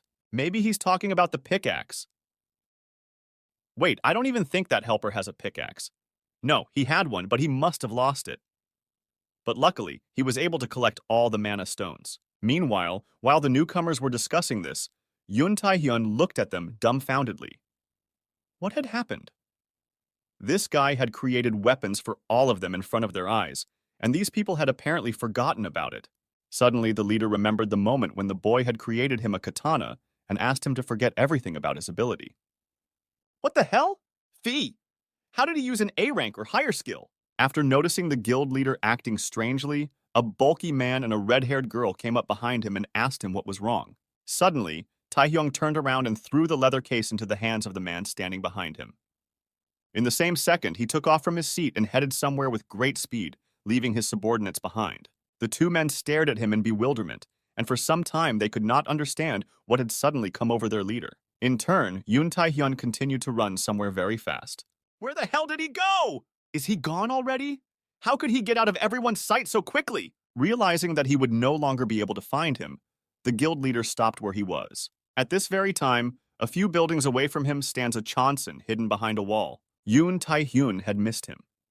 Why had everyone forgotten about this boy's abilities while the man's memory remained unchanged? Why is this boy hiding his power? These and many other questions the head of the Overkill Guild will have to solve in the near future. Meanwhile, he had already been overtaken by a bewildered thug and a red-haired girl. They ran up to him and asked the leader what had happened. Hisu, right now. I need to find someone. I've located Shin Jongseong. Min Hisu reported to the guild leader, Overkill. The girl reported that this guy had entered the D-rank dungeon at Sonpagu at about 1 o'clock in the afternoon as part of a group of 5. Sitting at his desk, Yoon Tae-hyun praised the female employee for doing a good job and remarked that Seongpa-gu wasn't far from here. In turn, the puzzled girl told the guild leader that there was something she wanted to ask. Jongseong is just a D-rank creator. So why was the boss so interested in him? Is that what it seems like to you, Hisu? Taehyung leaned on his arm, looking thoughtfully at the clipboard. Of course, a D-rank creator. It's hard to think otherwise. His status, background, by all available information, this guy is D-rank. That said, he is the owner of the payment skill. That one skill disproves everything. A-rank payment skill. As a payment for the creation of an item can subject the creditor to a request. The essence and mandatory nature of the request depends on the user's skill. Payment's qualifications were very high. Daehyun had never met anyone who used it like that. Why would an ability that could be used to get rich be used to hide one's identity? Such a weaponsmith could easily gain a level. No matter what, the guild leader would be sure to inquire about everything the next time they met. That time when they saw each other for the first time, Yoon Tae-hyun felt something he had never felt before. This incredible blade created by Shin Chongsun was unimaginably sturdy. The Overkill Guild leader could fight at full strength for the first time without worrying about weapons breaking. The man met many skilled blacksmiths who were considered the greatest. They really were masters of their craft, and their swords turned out to be quite good. However, before using this weapon in serious combat, Tae-hyun always tested it. Every single one of the blacksmiths across the board, even after seeing the might of this man, were confident that their brainchild would definitely withstand even the most difficult test. It was the same that day. The guild leader took the weapon in his hand, immediately activated the trespass skill right in front of the master and brought the sword behind his back. Cutting the air with a heavy, red-hot blade, he sliced the training exhibit standing in the forge in half. Unfortunately, as expected, the blade could not withstand such a load. Walking over to the counter, the man placed the broken sword in front of the master. Thus he tried every weapon sold in that market stall. When he saw the graveyard of swords he had created, the blacksmith screamed and grabbed his head. That's just the way it was. None of the masters met Yoon Tae-hyung's expectations. On the other hand, it was pretty obvious. Creation ability is limited by the type of conventional weapon and its durability. But this guy created something that went far beyond the limitations of abilities and species. It was like there were no limits at all. With Shin Jung-seong's ability, it's possible. It's something that Yoon Tae-hyun didn't use because he didn't have a suitable weapon. The time to clear a D-rank dungeon with a team of 5 people is usually about 4 hours. Accordingly, there was about an hour left. After realizing this, the guild leader stood up from the table and asked Hisu what was left on his schedule for today. The man headed for the exit, and the red-haired girl reminded him that he had a meeting with the head of the Hyunmu Guild at 7 in the morning. After listening to her, Daehyun asked her to cancel the meeting and added that he would leave work early. There was no way he was going to miss that boy. The gate of the recently locked dungeon had just reopened. The huge orc boss, after receiving several slashing wounds, dropped dead. The hunter in armor stands in a fighting stance, wielding a two-handed sword, having just struck several killing blows at the monster. Staring in amazement at the corpse of the creature he killed, the knight can't believe that this sword was made by a helper. It just can't be. If this amount of mana in this blade can shatter a boss weapon, then it must be a C-rank ability. No! B-rank minimum! When the man's sword broke in two, he thought they were finished. But to think a helper has that ability. Delightful! Simply marvelous! The knight shouted contentedly, raising his mana-filled blade upwards to the brim. The hunter lifted the helmet's visors and remarked that he had never seen such a high-quality sword. Turning to see Chonsun walking with his bags behind him, the man thanked his fellow helper heartily. He then approached a mage from his squad and offered to take this guy to them if he wasn't a member of any guild. The girl didn't object, admitting that it was a great idea. She thought the boy was embarrassed to be walking around as a helper. The knight laughed good-naturedly, agreeing with his colleague and remarking that he had a good eye. Meanwhile, as he listened to their conversation and thought about his own thoughts, Chonsun glanced at the two men. He used more mana for that two-handed sword than he had intended. To think that this team is suffering like this even though it's not even a bug dungeon. As he approached the glowing stones, the boy tossed his bag beside him. The young man looked at the crystals in front of him, and memories from a year ago came flooding back to him. In that dungeon, he felt an incredible amount of mana that he had never felt before. After the boy absorbed the mana from the slain golem, and then when he spent all of it, it never appeared again. What he senses now is nothing more than the mana of an awakened D rank. But it's comforting to know that you don't have to have a huge mana supply to create a quality weapon, and so there's no problem with that. Who would have thought that memories of another life could be so helpful? The basic creator skill is creation, which helps in crafting special items. Although this skill is very intuitive, the quality is proportional to the amount of mana. However, there is a way to increase the effectiveness of the skill even for a normal D-rank creator. But it has not yet become known to the people of this world. Fortunately, thanks to the memories granted to him, Chanseong had already mastered it, and that way is to improve the level of understanding of a particular weapon. The more detailed the creator's understanding of the physics of the item, how it is made, and its features, the better the quality. And the good thing about this skill is that as quality increases, so does mana efficiency. So when using the same amount of magic and creating the same item, depending on the level of understanding, there will be a significant difference in quality. Shin Jong-seong even now remembers how much he trained when he learned about this hidden feature. Studying materials, training as a supporter, and going to the workshop for weapon building classes. But in the end, the guy got more than he could have imagined. He doesn't know exactly how much better it became, but compared to the amount of mana used, this quality of the item created is incredible. However, it's still not enough. It's hard to use create and payment at the same time because of the mana limitation. The equipment that mana depends on is expensive, so there's no way to get it now. Chonsun can at least buy potions. It's the only mass-produced item that affects mana. We should order a couple. It's still going to be tough with a helper's salary, though. However, no one will take on a D-ranked support person. In that case, there's no choice. On the other hand, the result isn't bad, it's comforting. There wasn't much left before reaching the goal of mana absorption, about 20%. Be that as it may, unfortunately, a couple dungeons won't be enough. One cleared dungeon is just over 1% of mana. That's too low in efficiency. There was only one way left. Xinjiangxiang is worth going through a dungeon with a bug. It is the only option to absorb a lot of mana at a time. Several times more mana is absorbed there compared to other dungeons. It was exactly the kind of place he needed. The thing is, mistakes are hard to predict before you cross the gate. The last dungeon with a mistake would have been difficult to get through if that man hadn't come to the rescue.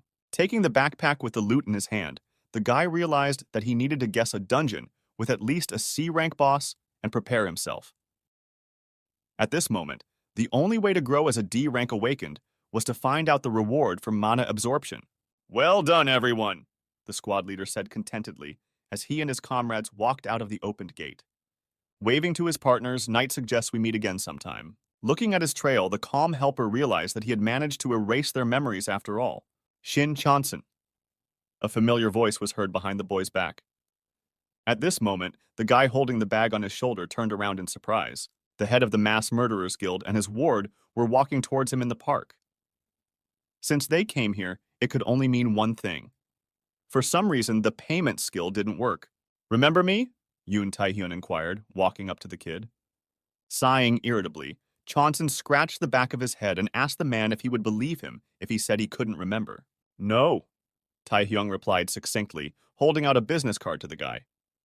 Taking the card from his hand, the boy asked the intruder what business he had come for. While the guy was pensively looking at the contents of the business card, the guild leader explained that there was something he needed to talk to him about. After that, Yoon Taehyun asked the boy for a moment. "The Overkill Guild is one of the best in Korea. Jongsun can't join such a large guild yet. He needs to find an excuse and leave right away. I don't have time. I'm in a hurry for an important meeting." Taehyung replied to the boy, turning around abruptly.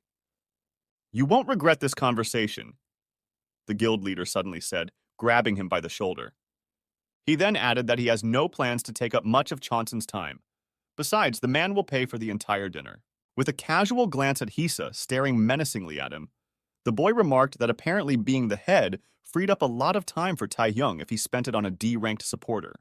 When the leader replied that that was about right, Chanson looked at him and realized that although he didn't particularly like it, the guy should still check out why the payment didn't work on this person. Walking up to the man, the guy reluctantly agreed to talk things over quickly.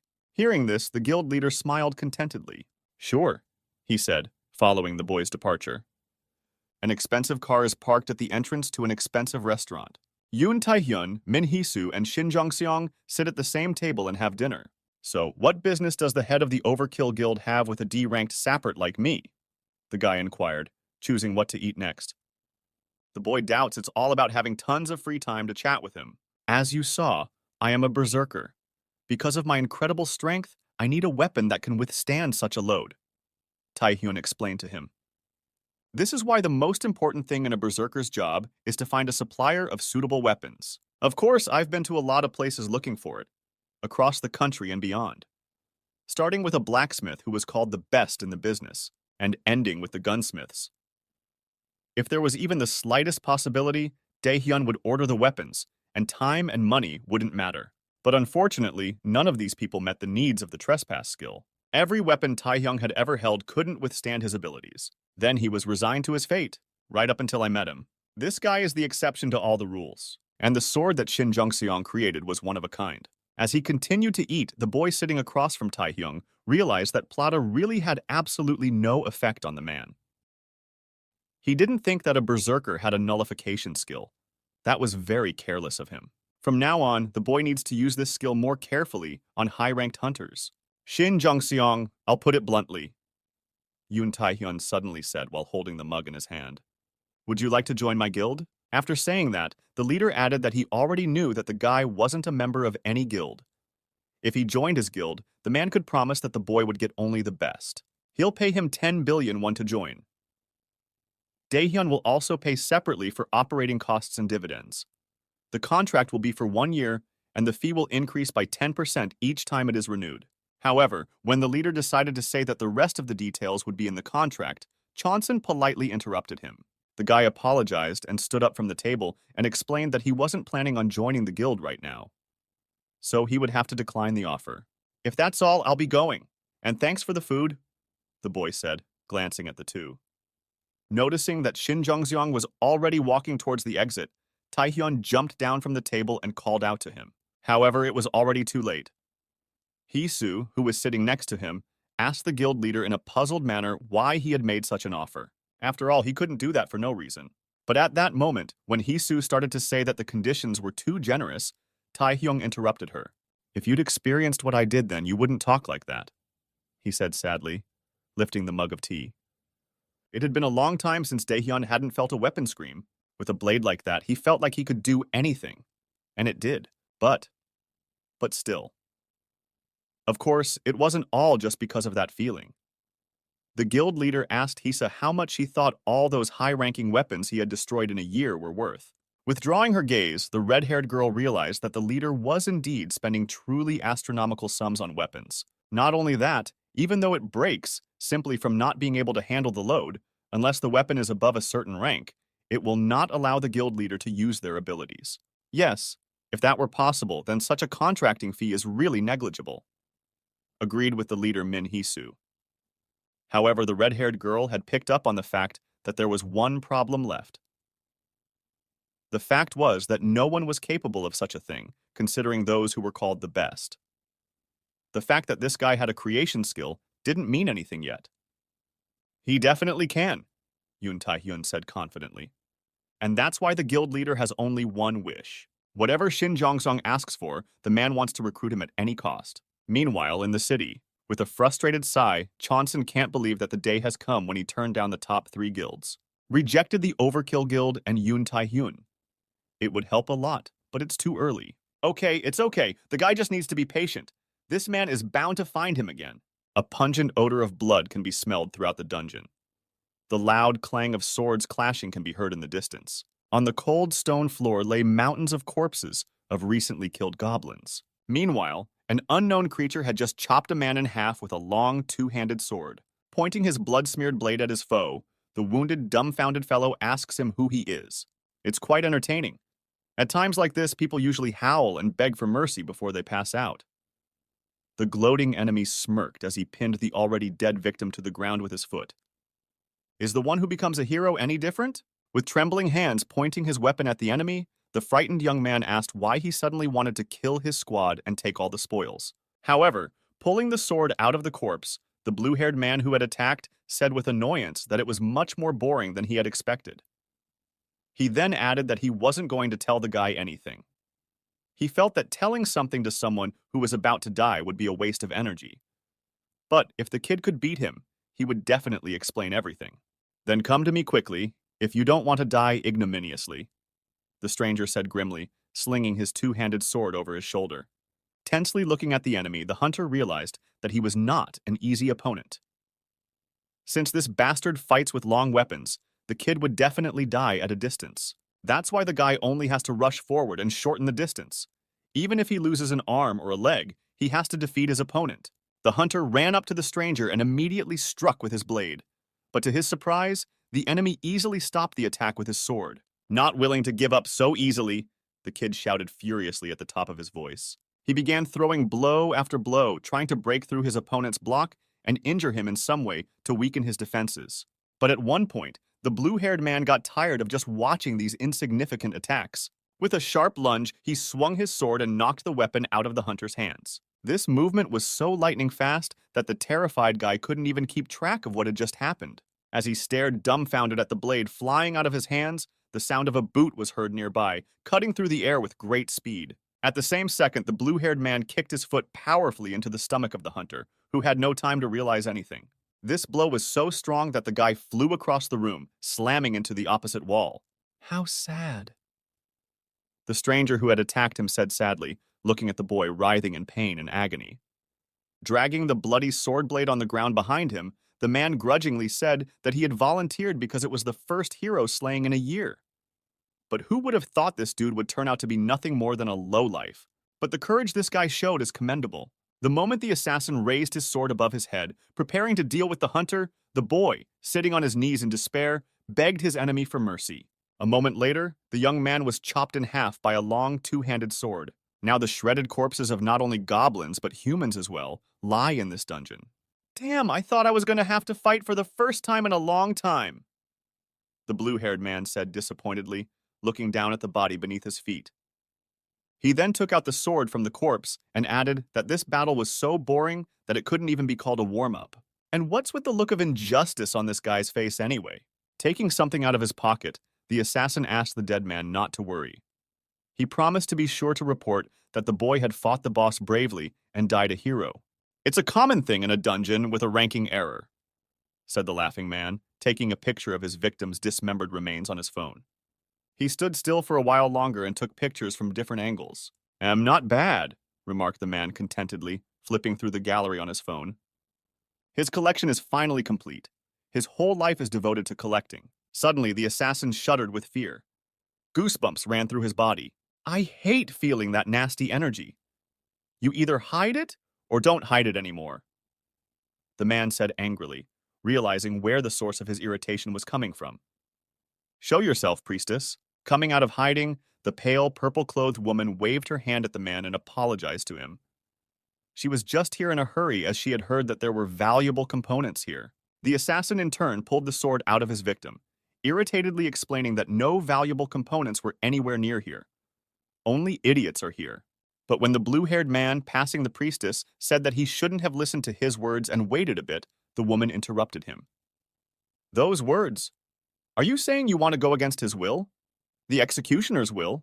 The priestess inquired, giving the assassin a creepy look. Tisking unhappily, the man with the bloody sword on his shoulder remarked that the girl was incredibly sensitive, and then asked her to clean up the place.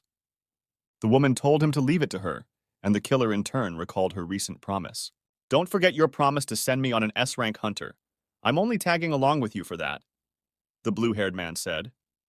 Meanwhile, while the priestess was drawing a bloody pentagram in space with her arm outstretched, the assassin added that because of this bloody consciousness, he needed to kill them.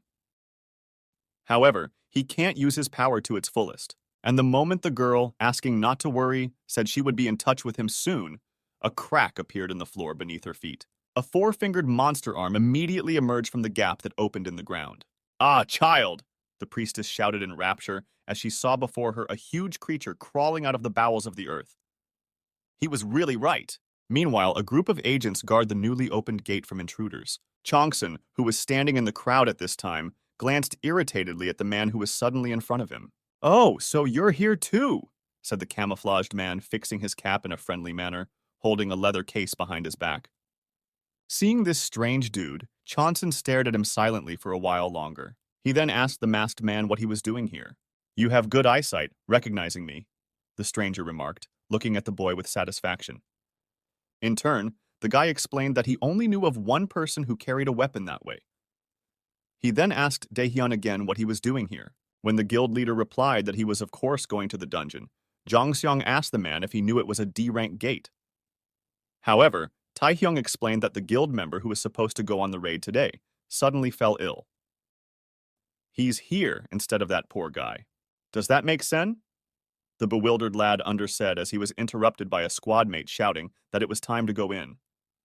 The boy naturally knew that Yoon Taehyun would find him again, but he didn't realize it would happen so quickly. Ah, okay. It looks like Shin Jongseong will have to amend the original plan. After passing through the gate, the squad of hunters found themselves in a low-level dungeon. While Taehyung, holding the leather case tightly, walks ahead, Jongseon discreetly weaves behind. Deciding that now would be a good time to discuss their pressing problems in private, the man slowed down and let the boy catch up. Why don't you join the guild? Daehyun asked obsessively, glancing at the unsurprised boy. Meanwhile, Shin Jongseong reminded the leader that he had already turned him down.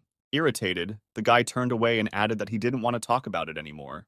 Did you hear about the gate auction that was in Chunhong this morning? Suddenly heard the conversation of the two partners ahead. The swordsman told the girl next to him that there were rumors that Hyunmu's guild had won the auction. The mage confirmed it, saying that a friend of hers from that guild had told her that they had set the price so high that no one had even tried to outbid them. After overhearing them, Zhongxiang wondered. The Hyunmu Guild had bought the C-rank gate? Did they really find something there? Interested in buying the gate? The man behind him suddenly inquired. After that, Taihyun added that if the guy joined his guild, he would then easily be able to acquire special gates above B rank.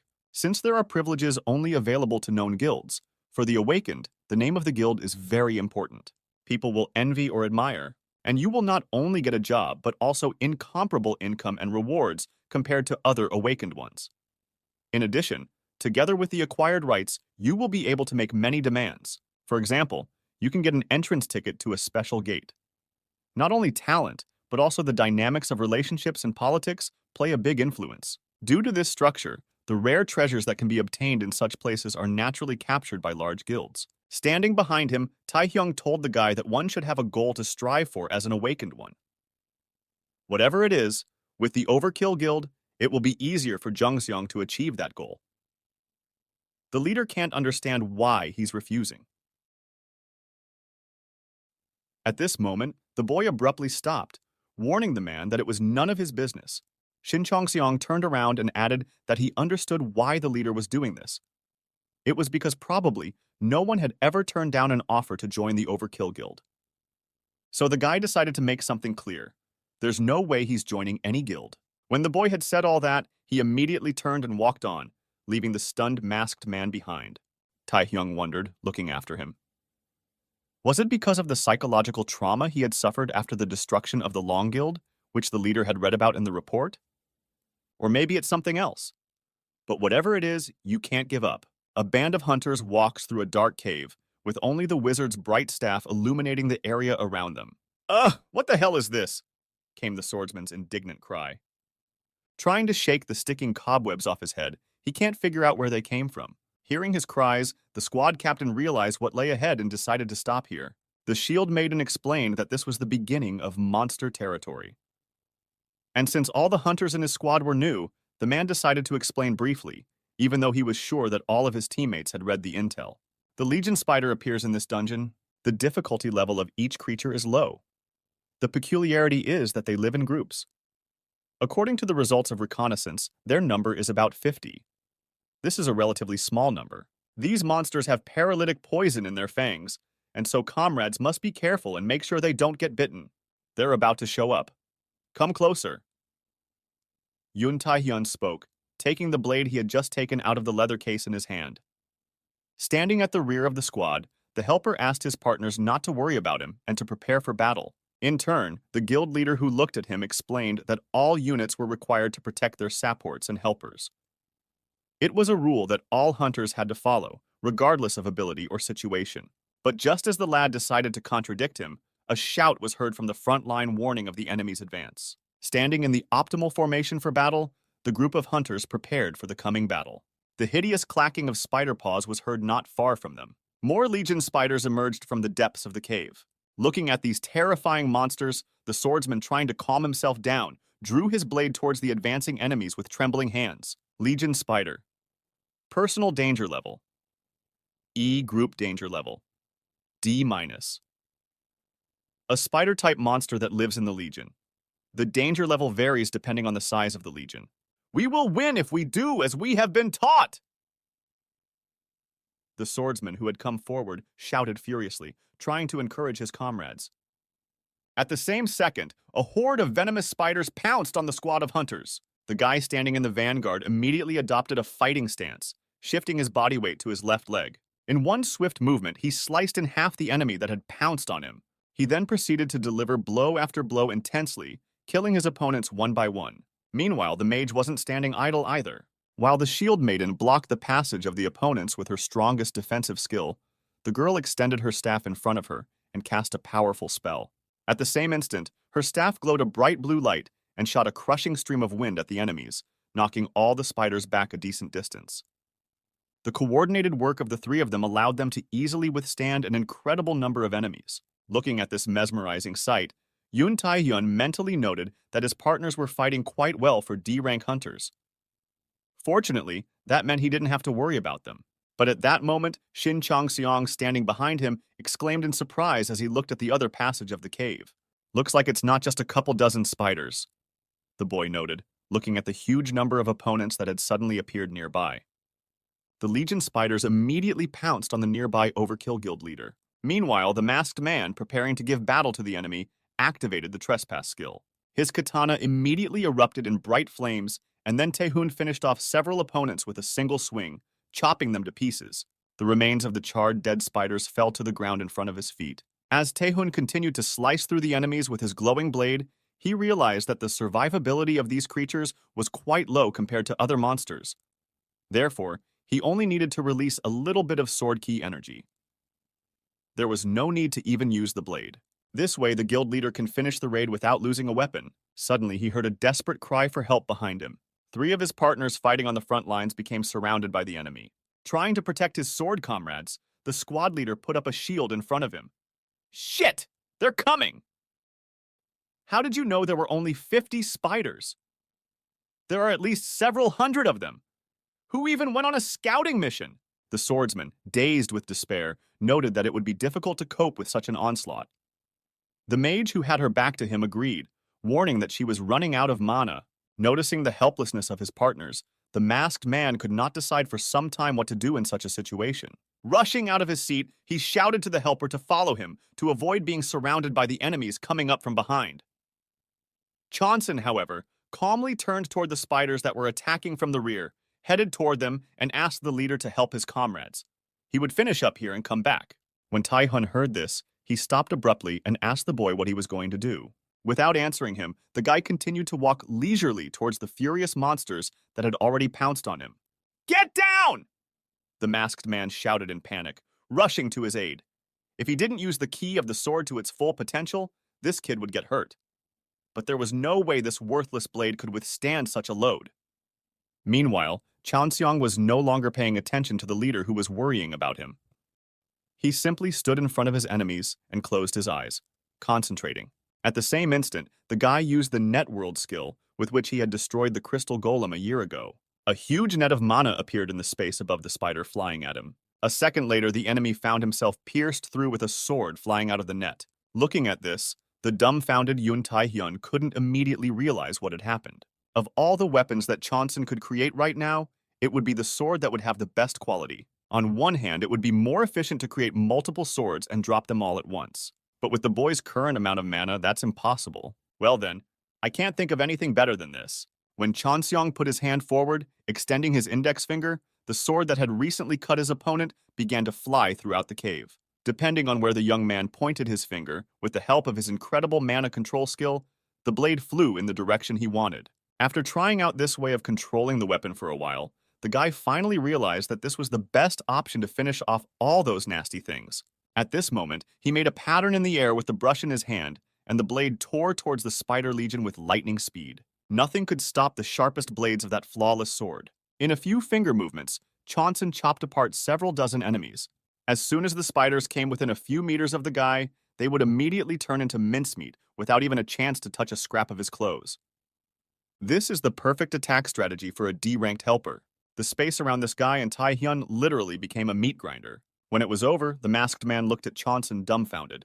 In the meantime, all of his opponents were already lying dead on the blood-damp ground in front of the helper. After finishing off the last spider, the flying sword nailed its corpse to the stone floor of the cave. Stunned at this terrifying sight, Yoon Tae-hyun can't understand how this guy was able to launch an attack on the area with just one weapon. In less than 10 seconds of combat, he had dealt with all those dozens of spiders. Used materialization in combat? No, first and foremost, it's a talented sapper who can fight.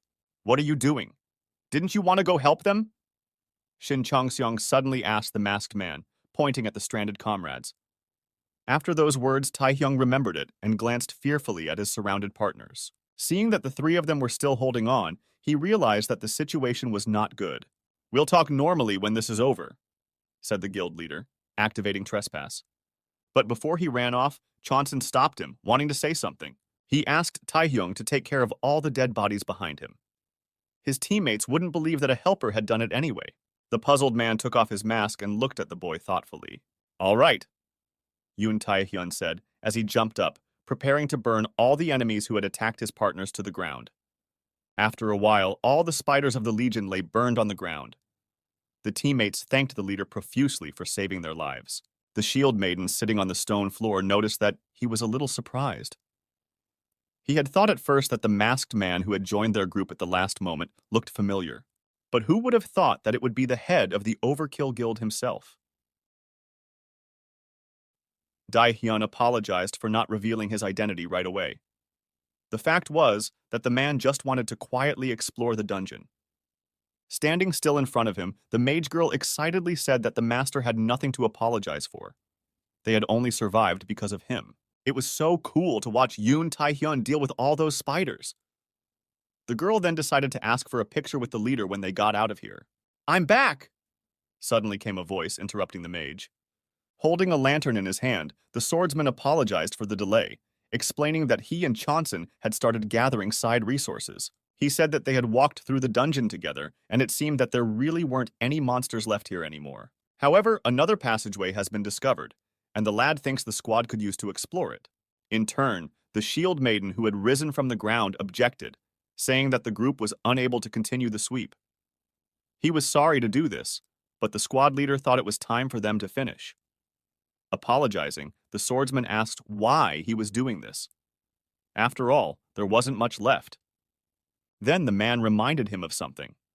The number of legion spiders they'd encountered, the geography of the dungeon.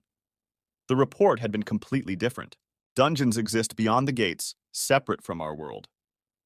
Dungeons are a place with strange creatures and geographical features not found on Earth. At this point, the concept of dungeons and awakened isn't fully defined. So for those who are brand new to Awakened, dungeon information is most important. Few Awakened can adapt to a dungeon if they have not encountered one before. And that means defeat, and at worst, death. That's how scouts came to be. These are the Awakened with the ability to detect or hide their tracks. Such people band together and start gathering intelligence on the dungeon. Often the rank of a dungeon will increase greatly after such exploration. This is why scouts are undeniably the main link to a successful dungeon sweep. Intelligence is usually over 98% accurate. It's unlikely that it's just a mistake. The possibility that this is also a dungeon with a ranking error cannot be ruled out. Despite this, the swordsman decided to remind the commander of something, seeing as they have the Overkill Guild leader with them right now. In that case, why don't the squad continue? Approaching him, the shield maiden said that he understood the eagerness of his comrades to continue the sweep. But the guild leader's help wasn't enough. If they weren't careful, everyone could be in danger. Meanwhile, the guy kept insisting, saying that he really wanted to clean up this dungeon and had personal reasons for doing so. The swordsman then asked if there was no other way. The pink-haired girl standing next to him immediately enthusiastically supported her partner. "What could be more important than life?" said the squad leader, glaring menacingly at them. "If they get into the room with the boss, there's no turning back." The man doesn't want to leave either, but he has to go out and report the situation first. "I agree with them." Yoon Tae-hyun's voice suddenly came.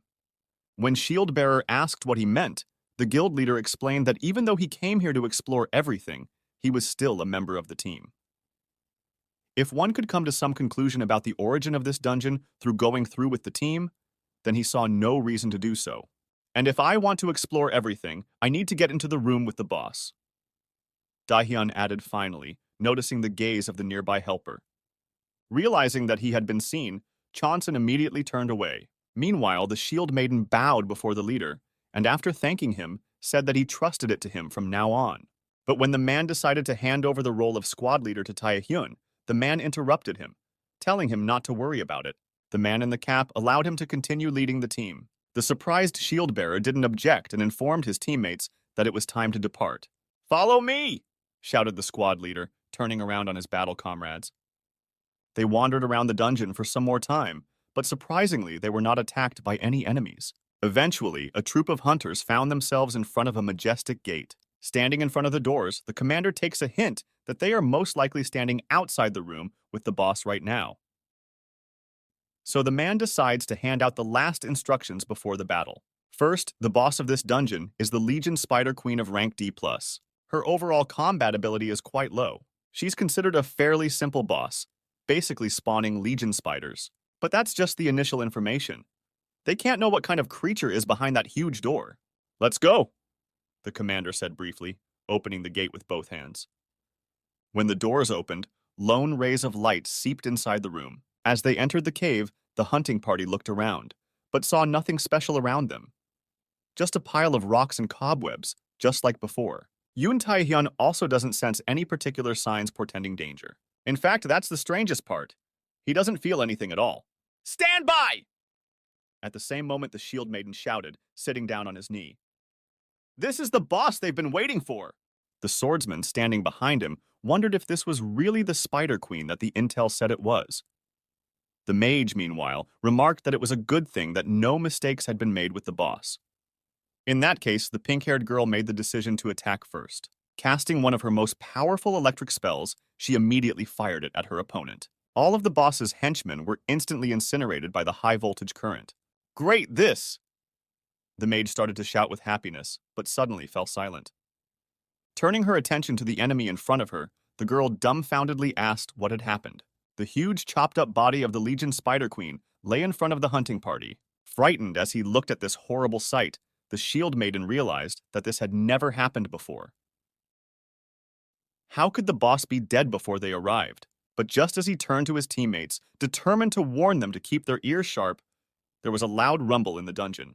A terrifying aura pierced every nerve in the body of all the squad members. It seemed as if they had never experienced such terror in their lives until that day. A monster several times the strength of the boss that the team had to fight, based on the intelligence they had been given, landed on the corpse of the Legion's long-dead Spider Queen. At the same instant, the piercing roar of the six-eyed creature sounded. Arcana. Danger level, B+. A queen who controls all kinds of spider-type monsters, possesses high intelligence and is very cunning, does not give birth but invades the territories of other spider-type monsters and increases her army at their expense. Can share power with minions. Glancing at the squad of people below, the monster grinned eerily, grinning its teeth. The hunters who see this terrible creature cannot even move from their seats from the fear that comes over them. While they were slowing down, trying to figure out what to do in such a desperate situation, Arcana had already struck with a sharp claw. Suddenly, a bright fire erupted. Running forward, Yoon Tae-hyun immediately repelled the enemy's attack with a single swing of his blade. Who would have thought that Arcana, a B-rank monster, would show up? If you don't know how to handle the ball, you won't even leave a scratch on it. Therefore, the guild leader needs to deal as much damage as possible in one fell swoop. In the same second, he made an instant sword attack, attempting to cleave the belly of the enemy. However, unable to withstand such a colossal load, his sword immediately shattered into small pieces like plastic. Trying to dodge his opponent's retaliatory lunge, Daehyun realized that since the sword had broken, he wouldn't be able to deliver a fatal blow. But despite all of this man's skill, he would no longer be able to escape the monster's attack. He was too close to it, and there was no time to retreat. Suddenly, a sword materialized in space, stopping Arcana's claw. Upon landing on the ground, Yoon Tae-hyun immediately realized who had created this. Stall for time while I create a new weapon for you, Shin Chong-seong said in a concentrated manner while extending his hand forward. Already a few seconds ago, the guy had started redirecting mana flows from his body to the palm of his left hand to craft a sword for the guild leader. But after a while, he tensed as he looked at his hand, realizing that he would not be able to create a weapon. Looks like the kid's used up all his mana, but be that as it may, it was still incredible that he was able to last that long with his amount of mana. And you can only drink mana potions once per day. If you drink more than that, you can get addicted. But the effects of these potions are incredible. At that moment, Daehyun realized that he couldn't dodge his opponent's attack and was too late to lunge. Suddenly, a sword materialized in space, stopping Arcana's claw. Stall for time while I create a new weapon for you, Shin Chong-seong said in a concentrated manner while extending his hand forward. Arcana is a B-rank boss. If not for a mistake, there should have only been a C-rank boss here called the Spider Queen. The troops were very lucky to have Yoon Tae-hyun with them. It would have been difficult for them to deal with Arcana. Once the danger level exceeds B, the dungeon level itself changes. Meanwhile, Chonson had already created a sword for the guild leader, and the latter immediately rushed into battle, fending off the enemy's attacks and trying to find a way to counterattack. In turn, the monster didn't stop attacking the man with its sharp claws, not giving Taehyun a break. With such a fine sword, the guild leader had no trouble blocking the enemy's strikes. But under such circumstances, he could not have a single chance to retaliate. After all, the enemy is not that weak. The net combat power exceeds 5 A-rank fighters. As for Arhana's ability, you can't rely on Yoon Tae-hyun alone. Get up, Chonson said, looking at one of his teammates trying to defeat the monster single-handedly. Guy asked his partners to be ready to fight. Arcana changed the target. With a surprised look at the boy, the team commander asked who he was. Why would such a talented awakened go as a helper? Plus, he came with the head of the Overkill Guild.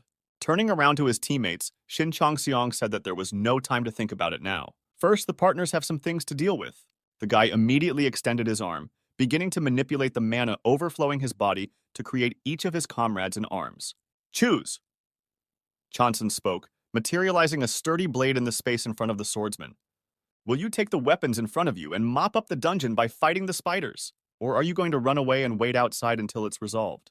I'm sure you'll make the right choice. After a while, grabbing their weapons in their hands, the squad members began to chop down their opponents one by one. Even though the spiders were attacking him from all sides, the man with the sword easily cut down anyone who came within 2 meters of him. It's just unbelievable. He'd never felt anything like it. This guy is holding such a magnificent weapon for the first time. It feels like he's cutting paper, not living flesh. Is killing monsters really that easy? In that instant, a bright blue light appeared behind the swordsman. The mage standing behind the shield mage used the staff Chanson had created to full power. Raising the magic tool above her head, the girl cast her strongest spell. In the same second, all the spiders surrounding them were vaporized by the high-voltage current. Only the weapons apologized, but the power of the skills increased several times. Did this helper really manage to create such a good weapon? Who the hell is this guy? The monster's green blood drips off the blade of the katana. Trying to catch his breath, Yun Tai-hyun stepped a short distance away and tensely looked at his opponent, which is what you'd expect from a B-rank boss. Against such a monster, it's hard to even buy time. Not wanting to give the guild leader time to pause, the wounded opponent immediately snapped out of his seat and pounced on the man. We need to get this over with as soon as possible, thought the dodged Dae-hyun, then activated the encroachment. Seeing the sword blade shrouded in bright flames, the monster looked at the man in horror. This man is incredibly fast, and with those wounds, there's no way Arcana would have time to dodge. Tai-hyun ran up to the enemy, and with a single swing of his sword, gave the monster a mortal wound.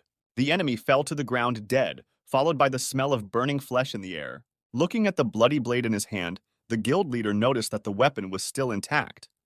It was much better than he had imagined. But while the man was thinking about it, several spiders ran up to him from behind. The teammates standing nearby can't figure out where such a huge horde of spiders came from. And where are they going? They're going to the head of the guild! Everyone back! The squad leader shouted as he realized what was going on. Meanwhile, looking at this strange phenomenon, Tai-hyun had gotten the idea that Arcana had hidden these spiders intentionally. The situation is getting complicated. The boss activated his main ability. Arcana sacrificed the spiders to restore her health. A cloud of large spiders surrounded the dead boss, whereupon he opened his eyes and smiled eerily. The monster immediately recovered and jumped to its feet, preparing to attack the guild leader. It can only mean one thing. Until the team kills all the spiders, Arcana will come back to life again and again. In that case, Tai-hyun needs to increase his firepower to finish it all off in one fell swoop. But the moment the man activated encroachment to its ultimate power, the katana blade cracked. And you're better than I imagined. Shin Jung-seong, who was standing nearby, said with a smile. The guy explained that although he had created this weapon from leftover mana, he hadn't expected the guild leader to be able to destroy the sword he had created. Immediately after those words, the boy materialized a new weapon and thrust it in next to Tai-hyun. The helper asked the man to take this long sword. Chanson then clarified that it wasn't a one-handed sword. But unlike the ones the guild leader used before, this blade is much sturdier. It's the best weapon a guy can create at the moment, and Dae-hyun felt it as soon as he grabbed the hilt of his sword. With this weapon, he can defeat them all in one blow. The guild leader picked up his sword and immediately activated the encroachment at full power. The ground where the blade was stuck into immediately became covered with cracks, and lava began to seep out from there.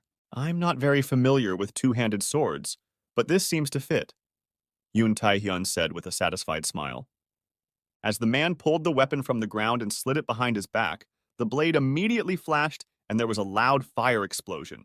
The guild leader, embraced by his flames, shifted his weight forward, holding the heavy sword firmly in both hands. Jumping out, he pounced on the monster in front of him, preparing to sizzle it and the rest of the spiders in one swift movement. As soon as Dae-hyun approached Arcana, his opponent's body literally began to melt from the temperature exceeding all limits. In the next second, a blade of flame pierced the body of the huge monster, subsequently slicing it in half and incinerating all the minions. Blast, it's a basic berserk skill. This is probably the first time Yoon Tae-hyun actually uses it correctly. Instead of gaining staggering power, this skill loses its rationality, because it's very difficult to deal with risk, which will follow when the weapon is blown to bits. Such power of Hellfire was beyond the power of even the strongest of A-rank hunters to contain. This incredible power was starting to drive Daehyun crazy. His glowing eyes were bloodshot, and his breath was so hot that it was melting his lungs. At the same instant, a powerful, fiery explosion occurred, the epicenter and source of which was the Overkill Guild leader who had released his overflowing power. Soon the rumble of the explosion died down, and the man's clothes were covered in a slowly fading fire. The blade of the bloody two-handed sword began to cool down little by little. It was dangerous. If Daehyun didn't let out all his strength, one could question his sanity. With a trembling hand holding the sword by the hilt, the man realized that this was only the second time this had happened since his awakening. He was finally able to use the skill normally. Turning around to the guy standing behind him, the guild leader realized that he was badly mistaken. Shin Jung-seong is no ordinary awakened person. When his ability is discovered, the whole world will focus on him. Now Daehyun realized why this boy was hiding his powers. A huge boss chopped in two lies on the stone floor of the dungeon. As he approached the still cold body, Chonsun looked at it thoughtfully. This remains emanates an incredible amount of mana. It can't even be compared to other bug dungeon bosses. Without taking his eyes off the dead monster, he called out to the guild leader behind him. The boy turned on him and wondered if the man felt anything from the corpse. Yoon Tae-hyun replied confidently that nothing came from the corpse and that Arcana was definitely dead. He had gotten rid of all her minions, so she wouldn't come back to life. All right, Shin Chong-seong said as he approached the monster's remains. It seems that even a high-ranked hunter can't sense this mana. As soon as the guy was at the mana-infested corpse, the system alerted him that the passive skill Mana Absorption had been activated. The tremendous energy from the dead Arcana immediately began to flow from the burned remains into the boy's body. The system window that flashed in front of his face showed Chonsun that his mana accumulation had reached its limit. For completing the task, the guy got a new skill, Demonic Weapon Production. Active skill. Production of demonic weapons. Using 100 units of accumulated mana, the wielder can create a weapon from the world of demons. Accumulated mana, 150.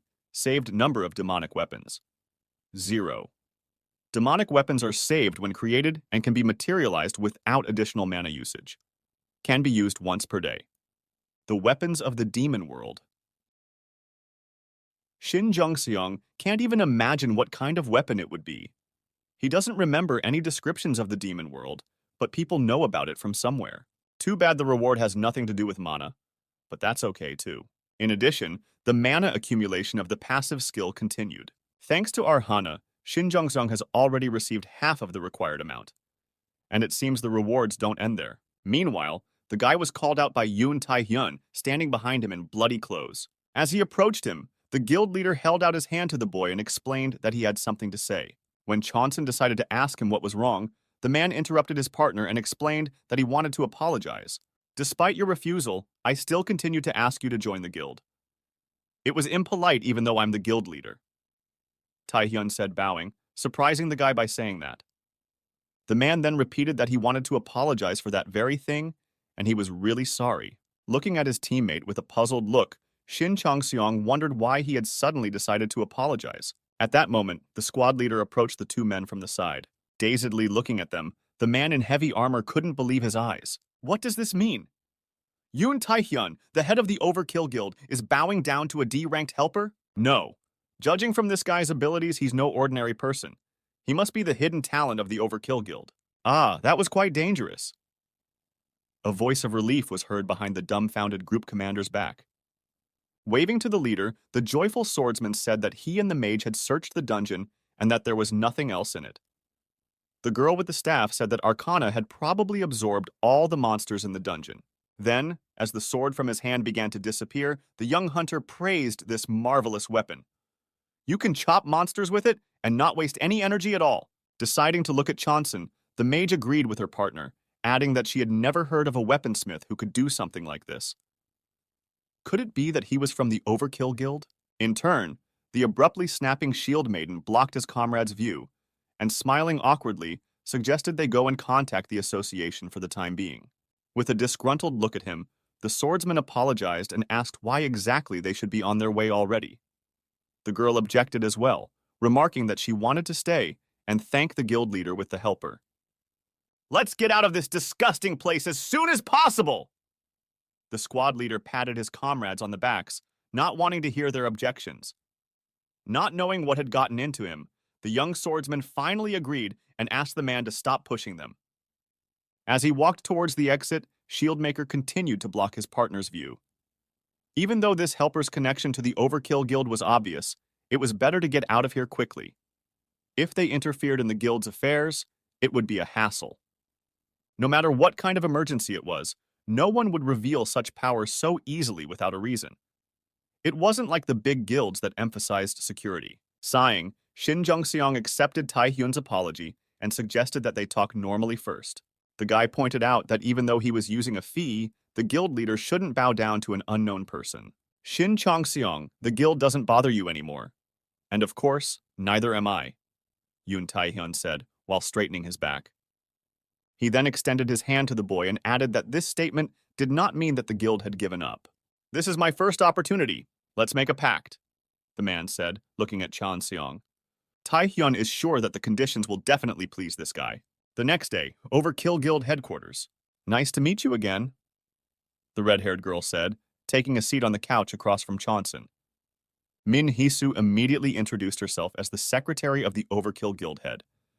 Today, she is also the person in charge of the contract. After greeting the woman, the guy narrated that the guild leader said he would contact him immediately. But who would have thought it would be the very next morning? The girl explained that the leader had asked them to prepare everything as soon as possible. Then the boy asked where they were now. It seemed that they had gone far enough. Haisu explained that it was a special reception area in the Overkill Guild. It's a particularly high-security location, and so you don't have to worry about privacy. Holding out some document to Jungseong, the girl asked him to read it. It was a contract on the terms that the guild leader had spoken to the boy in the dungeon. It would take time, but the boy could change the content of the contract if he didn't like it. In any case, the woman asked him not to be shy and to speak up if he was confused. Looking at the terms of the contract, Shin Chong-seong smiled contentedly. "It's just like what Yoon Tae-hyun said in the dungeon here. Now that everything is organized, it feels more real. No questions, let's get on with it," the guy said, putting the contract on the table and moving it toward the girl. The day before, the still uncooled remains of the dead monster lay on the stone floor of the dungeon. "Support?" A perplexed Shin Chong-seong interjected, looking at the guild head. The man confirmed it, explaining that it was unofficial support to be precise. Of course, it's speculation, but Tae-hyung vaguely understands why the guy doesn't want to join the guild. By the sheer number of reasons, the boy needs to hide his identity. If the guild leader is right, his suggestions might help. He can secretly supply the guy with the materials he needs. Equipment, ingredients, gate rights, it doesn't matter. A contract has to be signed as a formality. Everything will be delivered in secret, of course. Then, looking puzzled at his interlocutor, Chonson inquired why such kindness. Dae-hyun, however, replied that of course it wasn't for nothing. The guy will have to fulfill the tasks given to him personally. That's the condition of the guild head. The man then added that he wouldn't force the boy. If he didn't like the tasks, he could simply refuse. Hearing this, Shin Chong-seong smirked slyly and asked what would happen if he didn't help, but decided to only receive support. That's not bad either.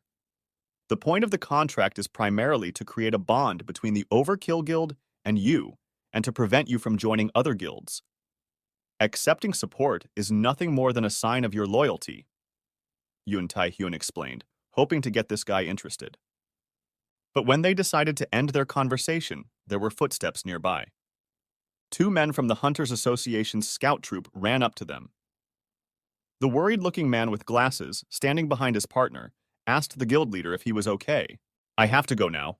I'll listen to your answer outside," Yoon Tae-hyun said, heading towards the exit. "I hope the answer is yes. Hey, if I've burdened you, don't answer. To me, your ability is better than all of that." And now Shin Jung-seong is sitting in the reception room again, clicking his pen. According to his plan, the guy wanted to make a lasting impression on Yoon Tae-hyun and continue his relationship with the Overkill Guild without joining. Whatever the case, it's still a good thing for the boy. After signing the contract, Chonson slid it across the table to the girl and asked when he could start receiving support. Right from now on. Let me know if you need anything, Minhisu muttered, pulling something out of her purse. Putting some kind of box in front of him, the girl explained that the guild leader had prepared a gift for the guy to remember the conclusion of the treaty. The boy took the case in his hand, and the woman added that Yun Tai-young had found something useful in Archuna's room. Opening this box, Chonson saw a large purple crystal inside. The boy held the lid in his hand for a while longer and stared mesmerized at the glowing object. Putting the case in his briefcase, the boy thanked Hisa. He then took out of his bag a list of the materials he needed at the moment and held that out to the girl. While the secretary scrutinized the list, the helper inquired when he would be able to get these materials. Taking a glance at it, the woman notes that there are quite a few positions, and so it will most likely be possible in a week's time. However, though she feels like she's prying, the red-haired girl doesn't think these materials will be useful to Chonson. In turn, the guy put his backpack behind his back and explained that he wasn't going to use it. Just want to give it to someone else, Shin Chongseong added, looking at the guild head's secretary. Same day, a few hours later, the headquarters of the Hunters Association. In the hallway of the building, the raucous conversations of employees and regular visitors can be heard. Holding the phone in his hand, a pensive Chonson looked at his watch. By his calculations, the man he was here waiting for should have arrived by now. At the same moment, the guy noticed a golden-haired girl not far from him. She really came. This shy blonde-haired woman's name is Han Chia, and she is an A-rank hunter. Despite her seemingly innocuous appearance, this girl will become just a fine fighter in the future. Her ranged attacks are superior to most hunters of even the highest rank. In Jongseong's past life, Han Chia was a storm of monsters. She could turn her opponents to ash with a single shot from her bow, or at the very least, leave huge holes in their bodies. Of course, such strength did not pass the eyes of the Hunters Association. And after the players were chosen by the system, this brilliant huntress became known as the Goddess Archer. Considering all the factors listed earlier and the undeniable beauty of this woman, she is the best option for Chonson right now. And so Han Chia came to the main headquarters of the Hunters Association. Upon entering the building, she went straight to the front desk. Approaching the staff at the front desk, she apologized and addressed them. Awkwardly averting her gaze, the girl requested a training pass to the gate. She then took her business card out of her pocket and placed it on the table in front of the employees. Taking Han Chia's business card in surprise, the dark-haired woman asked the visitor if she was an A-rank hunter. She then offered to allocate her a C-rank gate. However, Han Chia, once again awkwardly averting her gaze, replied that what she really wanted was a D-rank gate. Such a statement greatly surprised the staff. What do you mean by D-rank? This girl has been categorized as an A-rank hunter not too long ago, and yet she has almost no experience. She's only been to the gate a couple times. This precedent is extremely surprising. The public knows of cases where lower-ranked awakened ones have quit their jobs. However, this has never happened to A-rank hunters. But with this kind of approach, Han Chia would most likely not be able to stay a hunter for long. It's possible that she'll be demoted very soon. The first rank of awakened was based on an unconditional amount of mana. As the blue energy poured through the rifts, mana flowed into all the people. But each person had a different amount of mana. The more mana your body can store, the better abilities you can have.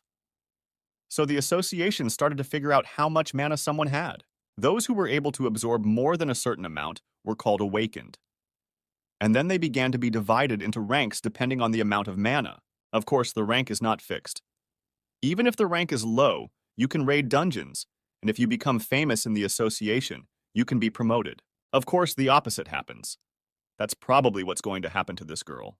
As Han Chia filled out the form and handed it to a member of the Hunters Association staff, the dark-haired woman behind the reception desk decided to help her with the application and asked if she had a partner.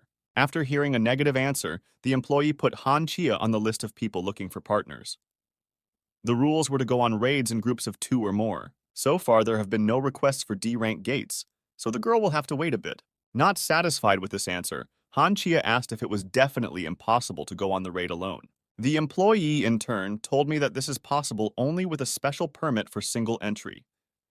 However, given that the girl is registering here, she does not have this permission. After explaining this, the dark-haired woman suggested that the visitor undergo a special test to get this permission. Then Chia waved her off and asked her to wait for a while. "Ah, Chia, I have something to tell you." the association officer suddenly said seriously, looking at the visitor. In a month's time, the Hunters Association will have a rank update. A message has already been sent out to all hunters about what they need to do to confirm rank.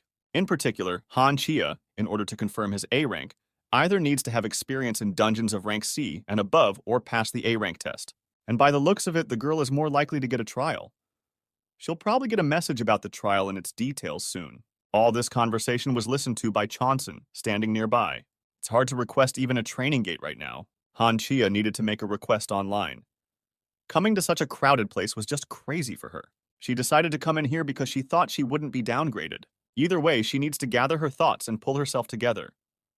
The gate the girl is about to go to is only D-ranked. That's why what happened last time won't happen again. At the same moment, while thinking about all this, Han Chia was surprised to notice a new message sent to her phone. It's very strange. The reception told her that she would have to wait, but the invitation had arrived. The dungeon was indeed rank D as expected. No matter what, Han Chia was going to go alone anyway, so she should rather agree. A few hours later, a gateway to a D-rank dungeon somewhere in the center of the city. Han Chia, dressed in her work clothes and taking her bow with her, approached the guards standing at this gate. "You're Hunter Chia, right?" Suddenly heard an unfamiliar voice from behind. When she turned around, she saw a guy. He immediately introduced himself as Xinjiang Seong and said that he was a support person. Han Chia then approached him and bowing introduced herself. Apologizing for being late, Chonson offered to start their raid. The girl immediately agreed and started discussing the permission to enter with one of the guards. Han Chia, a ranger class hunter who was originally given an A rank. But after repeatedly failing tests, she became one of those who were downgraded to C rank. Under such circumstances, this girl was given the title of an archer goddess because she had discovered a special talent after becoming a player. And thankfully, Xinjiang Seong knows which one. It was a talent you can bring out in yourself, even if you're not a player. And the guy's goal today is to awaken that talent in Han Chia. Soon, when all the nuances were resolved, the two were given permission to enter the gate. This time, the appearance of the dungeon was very different from the previous times. The terrain was like a mountainous area overgrown with dense trees. And then, somewhere in the forest, a monster's growl was heard. Goblins armed with axes and bows walked through the forest. Han Chia was watching them from behind the bushes, pondering a plan of action.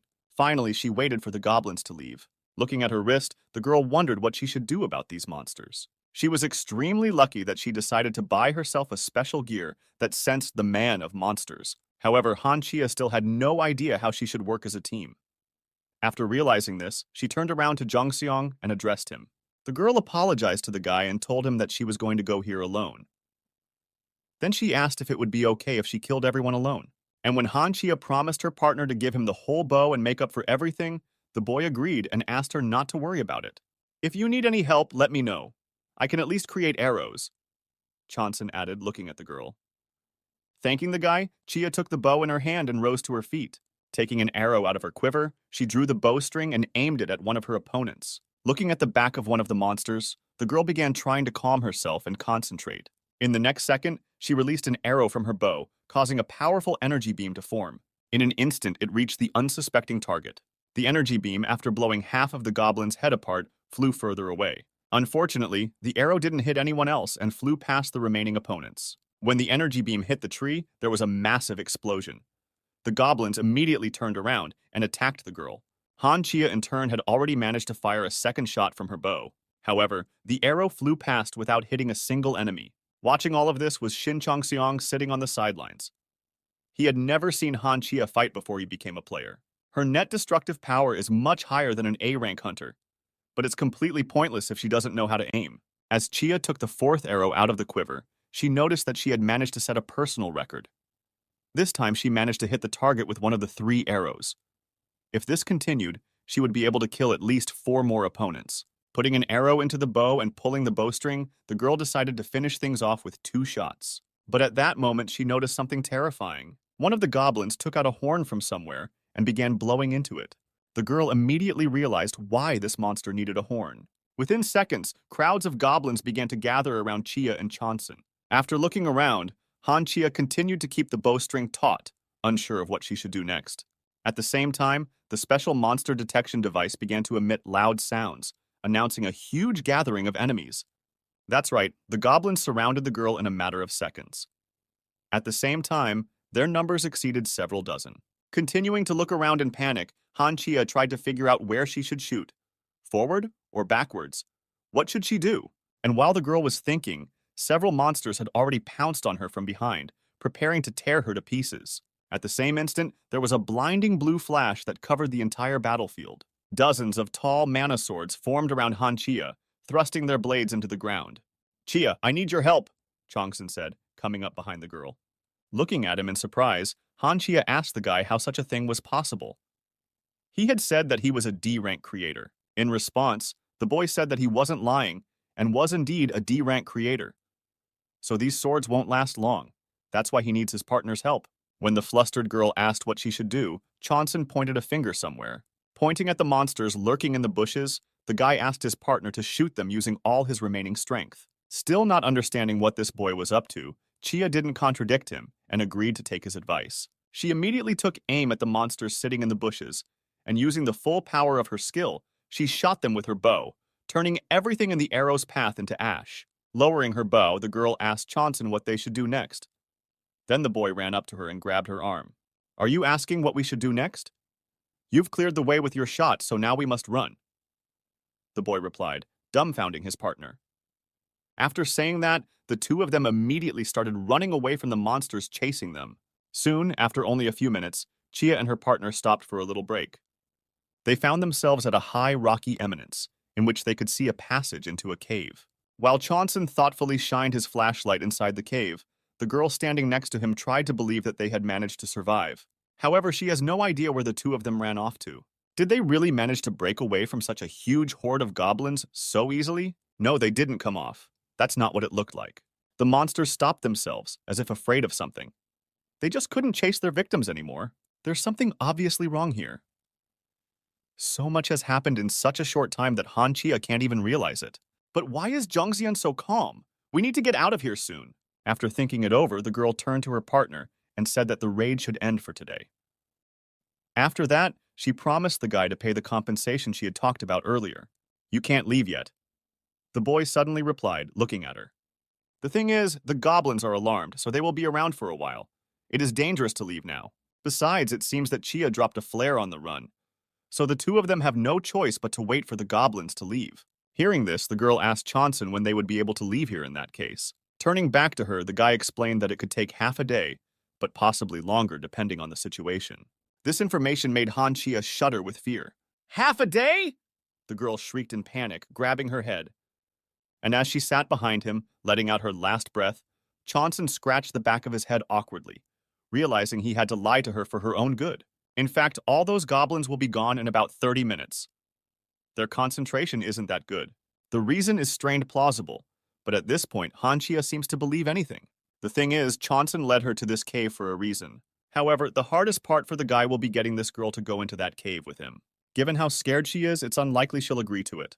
And while Chonson was pondering this, his partner came up to him from behind and apologized. Bowing to him, Chia said that all of this happened because of her. If she knew how to fight, none of this would have happened. If she had originally gone alone, Chonson wouldn't be in this predicament. She has caused trouble again. Even in the D-rank dungeon, she's acting so cowardly. The girl realized that she shouldn't have come here. Now she is completely that she is useless and has no right to go on such raids. And at that moment, while Chia was mentally belittling herself, her partner extended his arm forward. If you're sorry, do one thing for me, and please pull yourself together. Shin Chongxiang suddenly said, snapping his fingers. When the guy turned around, the surprised girl asked what the request was about. The boy in turn looked back at her and offered to chat a bit and hunt an elite monster since they had tons of time. After a while, the two of them entered the cave and headed deeper into it. Lowering her gaze, Han Chia asked the guy if he really needed help. She then explained that she didn't have much experience in dungeons. This girl doesn't even understand what the boy means by elite monster. Then Chonson remembered that this was his partner's first time participating in a raid at the training gate. Now it was understandable why she wasn't aware of the elite monster. It wasn't very common information. Instead of the bosses in the regular dungeon, the training dungeon is inhabited by an elite monster a rank lower. And he dwells in this very cave. For personal reasons, Chan Seong needs to defeat this monster. However, until now, he's been denied and couldn't even fight him. So Chia is the first one to accept him, a sapperter, on the team. After hearing such a heartwarming story from her partner, the girl mentally remarked that it was rather odd. After thinking it over, she looked up and looked at the guy. After that, Han Chia abruptly stopped on the spot. "I'll help you if you don't mind." She spoke confidently, not taking her eyes off the boy. Helping him was the right decision. It was thanks to Zhang Zeon that the girl managed to escape from those goblins.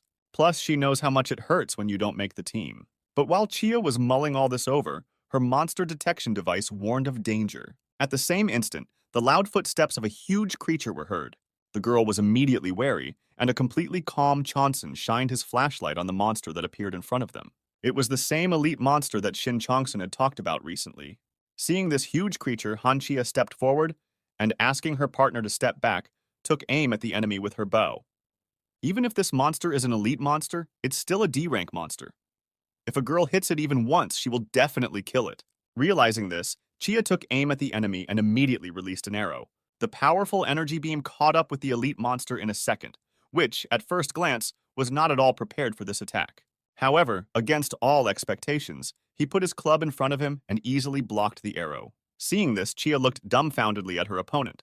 Had he really managed to repel her arrow? Still not understanding how this could have happened, the girl took aim at the monster again, deciding to shoot as hard as she could.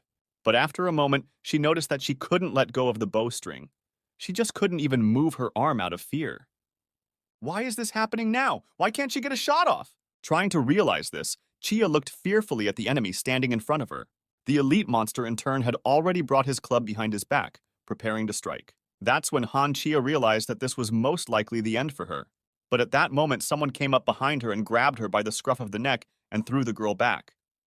Chia fell to the ground, and Chonsun, who had shoved her off, rushed towards the elite monster. In the same second, a horrible picture appeared before the blonde archer's eyes. The creature struck out with one swing of its club at the spot where Chonsun had just stood. Sitting on the cold ground, the girl couldn't believe it had happened. Everything happened just like the time Han Chia went to the dungeon with her past team. Then one of her partners started accusing Chia of not only not being a good shot, but also of shooting towards her comrades. But when Chia tried to justify herself, the woman gave her a disgusted look and told her not to think much of herself since she had an A rank. After that day, the blonde-haired archer tried to find a new team, but was turned down every time, even though she was an A rank hunter. She was nicknamed the unlucky A rank who almost killed her partners in the dungeon. Moreover, there were rumors about this girl about her weakness and worthlessness. It had gotten to the point where even D-rank teams were starting to reject her. No one could understand why Han Chia was still a hunter if she was so weak. She should have given it all up, because now Chonsun's dead because of her. The moment the girl sat doomedly on the ground, an elite monster had already approached her and raised a club above her head and prepared to smash her on the ground. Just as suddenly, from nowhere, a wriggling blue ray of mana appeared. "Acting is clearly not my thing," Chongsun muttered, not wanting to hold back his true power any longer. He released a sword of mana at his opponent, but the monster turned around and immediately blocked the blade flying at him, temporarily forgetting about his victim. The guy then held his hand out in front of him and shouted to his surprised partner to calm down and do what he was going to say next. The guy prepared something especially for her. An emergency would activate her special ability without a problem. All that's left is to buy time. After thinking about it, Chonsun started attacking the opponent and asked the girl to look more closely at the bastard. If she looked closely, she would definitely see a weak point. And when she succeeded, she would have to shoot there with all her might. And the boy's plan was really starting to work. Han Chia had a strange feeling. It was like his senses were heightened. It's very uncomfortable, but Chonsun was right. Chia saw what he was just talking about. Seeing clearly where she needed to aim, the girl picked up her bow from the ground and pulled an arrow from the quiver. After that, she drew the bowstring and a powerful aura enveloped her entire body. She'll only need one arrow. It only takes one arrow to end it all. Thinking about it, Han Chia charged her attack and concentrated as much as possible. In the next second, she fired a shot of energy that crushed everything in its path. Seeing the blob of deadly energy flying at him, the elite monster was unable to dodge this attack. Fortunately, it seems that Chan Seong had correctly activated this girl's ability. For some reason, the activation conditions were very strict. However, no matter what, he succeeded, and the energy emanating from the arrow released by Han Chia shattered the elite monster's club into splinters. After flying through the enemy's weapon, the arrow pierced through his chest, instantly finishing off the monster. Han Chia will certainly become quite useful to Jongseon in the future. She's going to be just the perfect hunter. Even after the energy arrow made a huge hole in its chest, the monster was still on its feet for a while. He ended up dropping dead to the ground. For Han Chia, looking at this world without glasses is quite unfamiliar. On top of that, she felt as if all her senses were heightened. While the girl was trying to figure out how this could have happened, Chonsun approached her. Though the method is a bit dangerous to awaken you, Chia, you need to awaken your senses, muttered the boy, looking at his partner. Looking at him dumbfounded, the girl asked the boy who he was. Why did she feel like he had seen all this coming? And in what sense awaken? In response to all these questions, Shin Jungseong asked his partner to take her time, explaining that they still had plenty of time to talk things over. But Han Chia didn't like that answer. She demanded that the boy not change the subject and answer normally. Suddenly, she felt something strange. Her pupils blurred and she began to lose consciousness. Clutching her head, she tried to steady herself, but her efforts were futile. A few minutes later, still the same cave in the D-rank training dungeon, Shin Jungseong, sighing heavily, carries his passed-out partner on his back. That's when he realized how hard it was to make comrades. On the bright side, at least one issue is now resolved. After a while, the guy still carried Chia out of the cave, who was already awake a couple minutes later. The girl sat down on the ground and apologized to the boy. She told him she didn't know why she had acted that way. She felt as if it wasn't her at all. Han Chia can't believe she showed such disrespect to the man who saved her twice. The girl once again apologized to the surprised guy for being suspicious of him, and for suddenly fainting. Taken aback, Chonsun sighed and told his partner not to worry about it. No one was hurt, and all the monsters had already been defeated, and so Chia should pack up. Besides, it's already been half an hour. Reaching out to the girl, the boy asked her to hand over the pendant he had given her earlier before entering the cave. Chia immediately reached into her pocket, asking the guy to wait a bit. She then took out a gemstone pendant from her pocket and held it out to Chonsun. The color of this pendant has changed, and so it can be understood that this girl managed to use it. Meteor Perception is a rare item that can only be obtained in the A-ranked dungeon, Sanctuary of the Burning Harpy, Sharpened Senses item ability. This ability activates automatically when special conditions are met. The sense of the possessor is rarely heightened. At this time, a person's capabilities are greatly increased. With this amulet, you can use abstract feelings, but the problem lies in the challenging conditions. The wearer's emotions must be at their peak. For people like Han Chia, the best way to activate is through intense fear.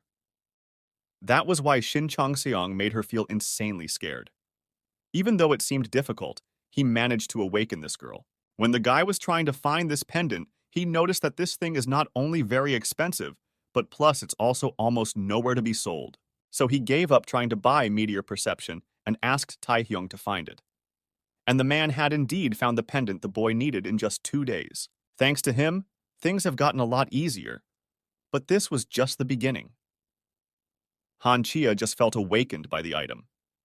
She needed more practice to reach her original level. Listen carefully, Chia. Your first priority is to make sure that your concentration is solely on the monsters, Chonsun muttered, looking at his partner. In order to do what Chonsun just said, the girl needs to change her bow first. She is strong enough, so she can change from a short bow to a long bow and shoot from afar. Naturally, Chia would be dealing with fewer monsters from now on, and thus would obviously be less likely to be frightened by them. After hearing all of this, the blonde archer looked at the guy mesmerized. Thank you, Chonsun, she said suddenly, surprising the boy. Not understanding what she meant, the guy asked the girl what she thanked him for. Han Chia in turn replied that she was grateful to Jongseon for the pendant. After all, when she thought she was dying and helpless, she felt something from this object. It was like everything around her was frozen, like she could do anything. This girl suddenly saw the place she needed to aim for. The target was right on the monster. Awkwardly lowering her gaze, Chia admitted that although she was at rank A in terms of character and everything else, she was no higher than D. And in trying to change that, the frustration only grew. It felt like the girl had grown a lot in that short time of her acquaintance with Chonseong. She felt that she too was capable and could fight. It was at that moment that Chia first became passionate about her work. Realizing that she had gone too overboard with her monologue, the girl began apologizing to the boy. Then Chonsun remarked that it wouldn't be easy for Chia alone. He then said he would give her his number so she could call him if she needed anything.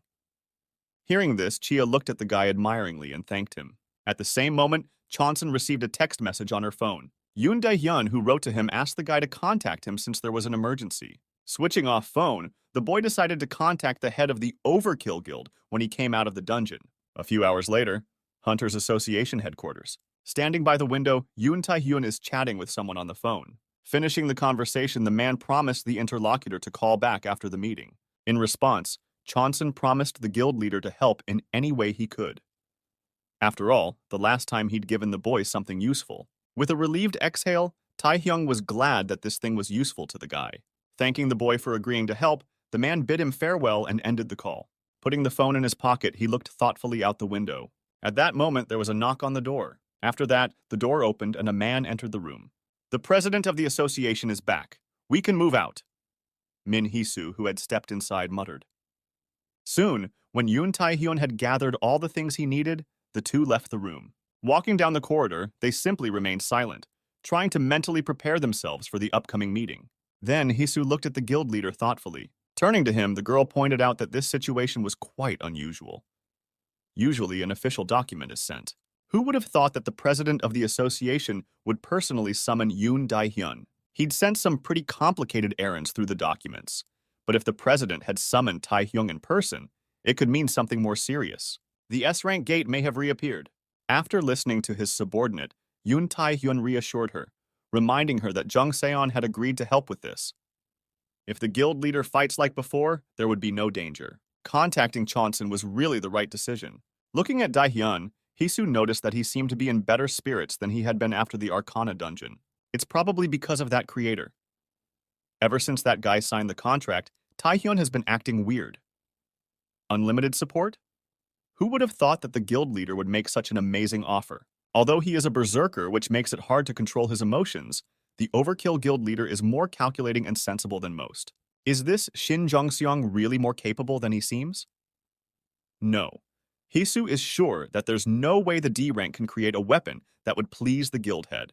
Yoon Tae-hyun invites this guy quite rarely, and so Min Hee-soo decides to personally find out everything after the meeting. After a while, the two men arrived at the door of the right office, where a man in a suit was waiting for them. Seeing them, the guard greeted Yoon Tae-hyun and asked if he had come alone. Looking at the man in surprise, the Overkill guild leader asked who else should come. The guard then replied that he had been informed that 2 guild heads were supposed to come. In turn, Yoon Tae-hyun decided to inquire about the second guest guild leader. "There he is," the man in the suit remarked, pointing behind Tae-hyung's back. "Ah, are you Yoon Tae-hyun?" A familiar voice was suddenly heard. Hearing this, the Overkill guild leader turned around and tensely looked at the person standing behind him. Waving his hand at him, the purple-haired man remarked that the Overkill guild was rumored to be very active lately. This man is the second invited leader of the guild.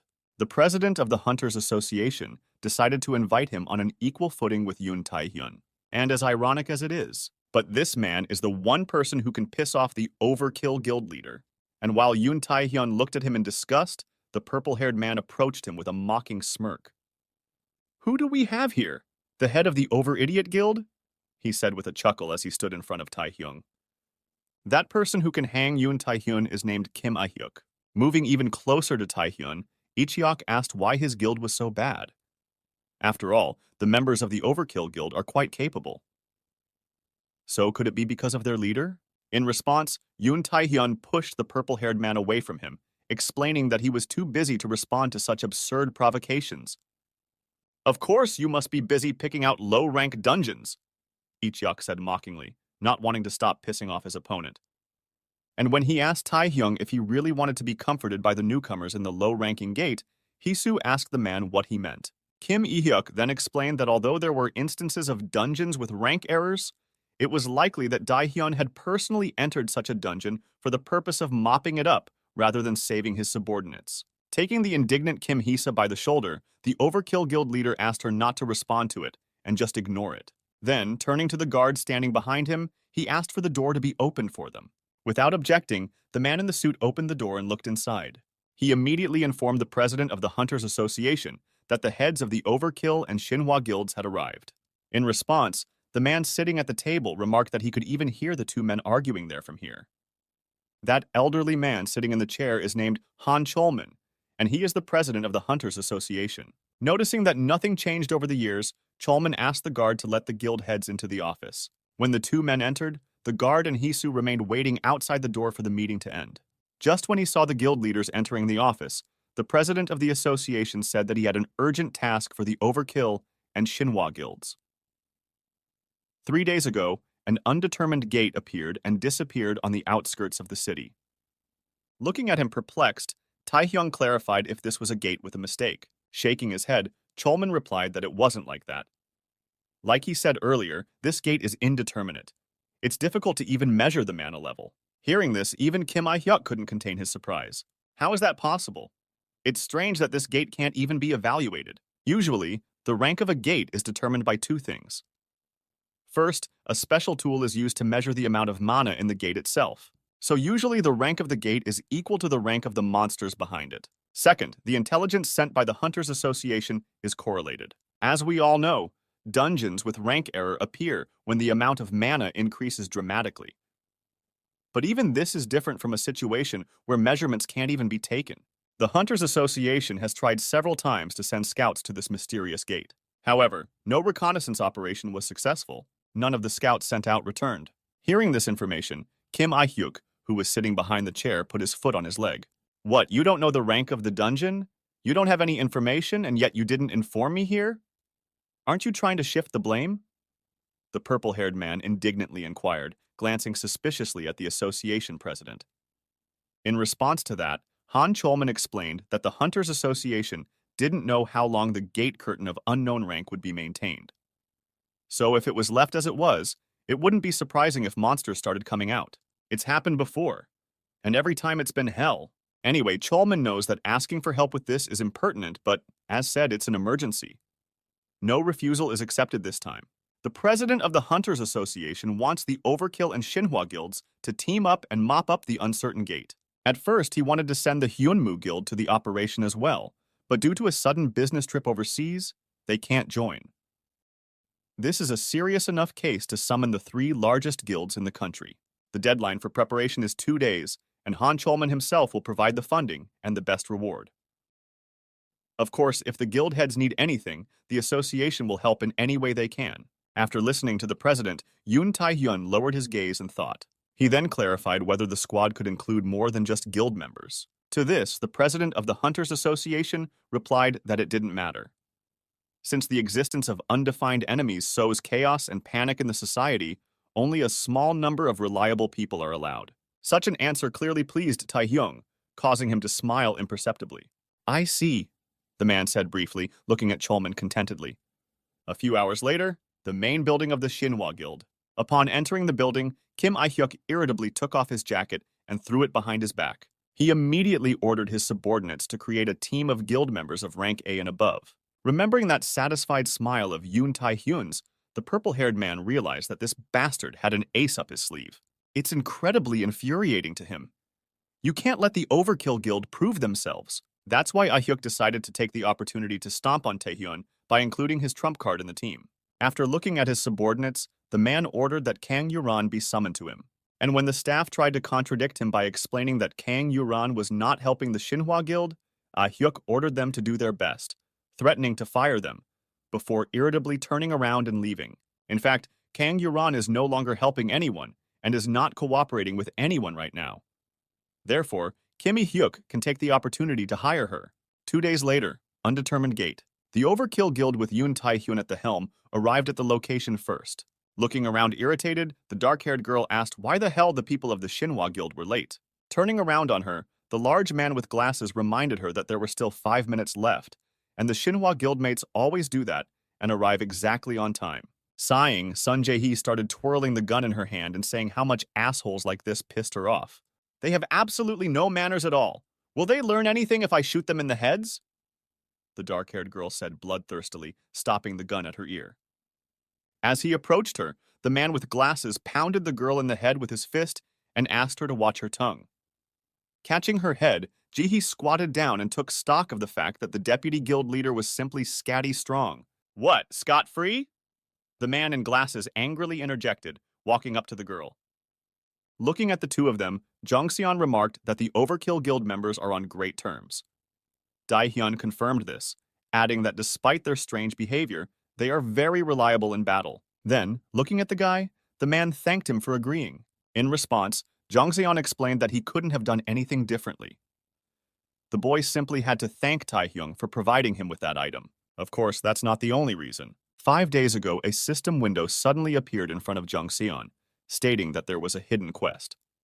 It also said that a certain dungeon with a story had opened. Only a small number of players get this hidden assignment. Player selection hasn't started yet, but Chonson has already managed to get a hidden assignment, and so he sees no reason to turn it down. Although these dungeons have very high difficulty levels, if you clear them, you can get incredible rewards. Some even awakened new abilities in the player, but who would have thought it would be that dungeon?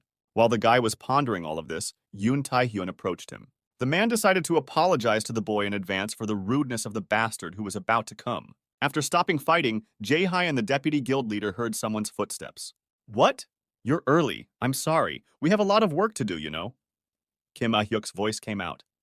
As he got closer, he added that it looked like the Overkill Guild had tons of time on their hands since they had come here so early.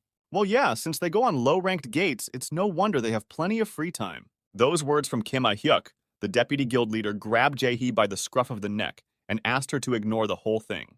And when the girl tried to object, the man with glasses firmly shut her mouth with his hand. The Overkill Guild and the Shinhwa Guild are still in a tight relationship. It's not only an emotional battle between the guilds, but also the media arguing over who is the strongest. Meanwhile, Lee-hyuk noticed something strange. Seeing the unfamiliar guy standing at the gate, the purple-haired man laughed and mockingly asked Taehyung if that was his trump card. Just recently, Yoon Tae-hyun acted like he had something incredible, and it ended up being just an ordinary squishy kid. Look at his clothes. Is he going on vacation? The dungeon sweep is a joke, you think? What? You want to be carried out of there on a shield? Hearing this irritated yell from Lee-hyuk, the Shinhwa Guild shieldmaster walked over to his leader and asked him to stop being angry. After all, the Shinhwa Guild also had a new member.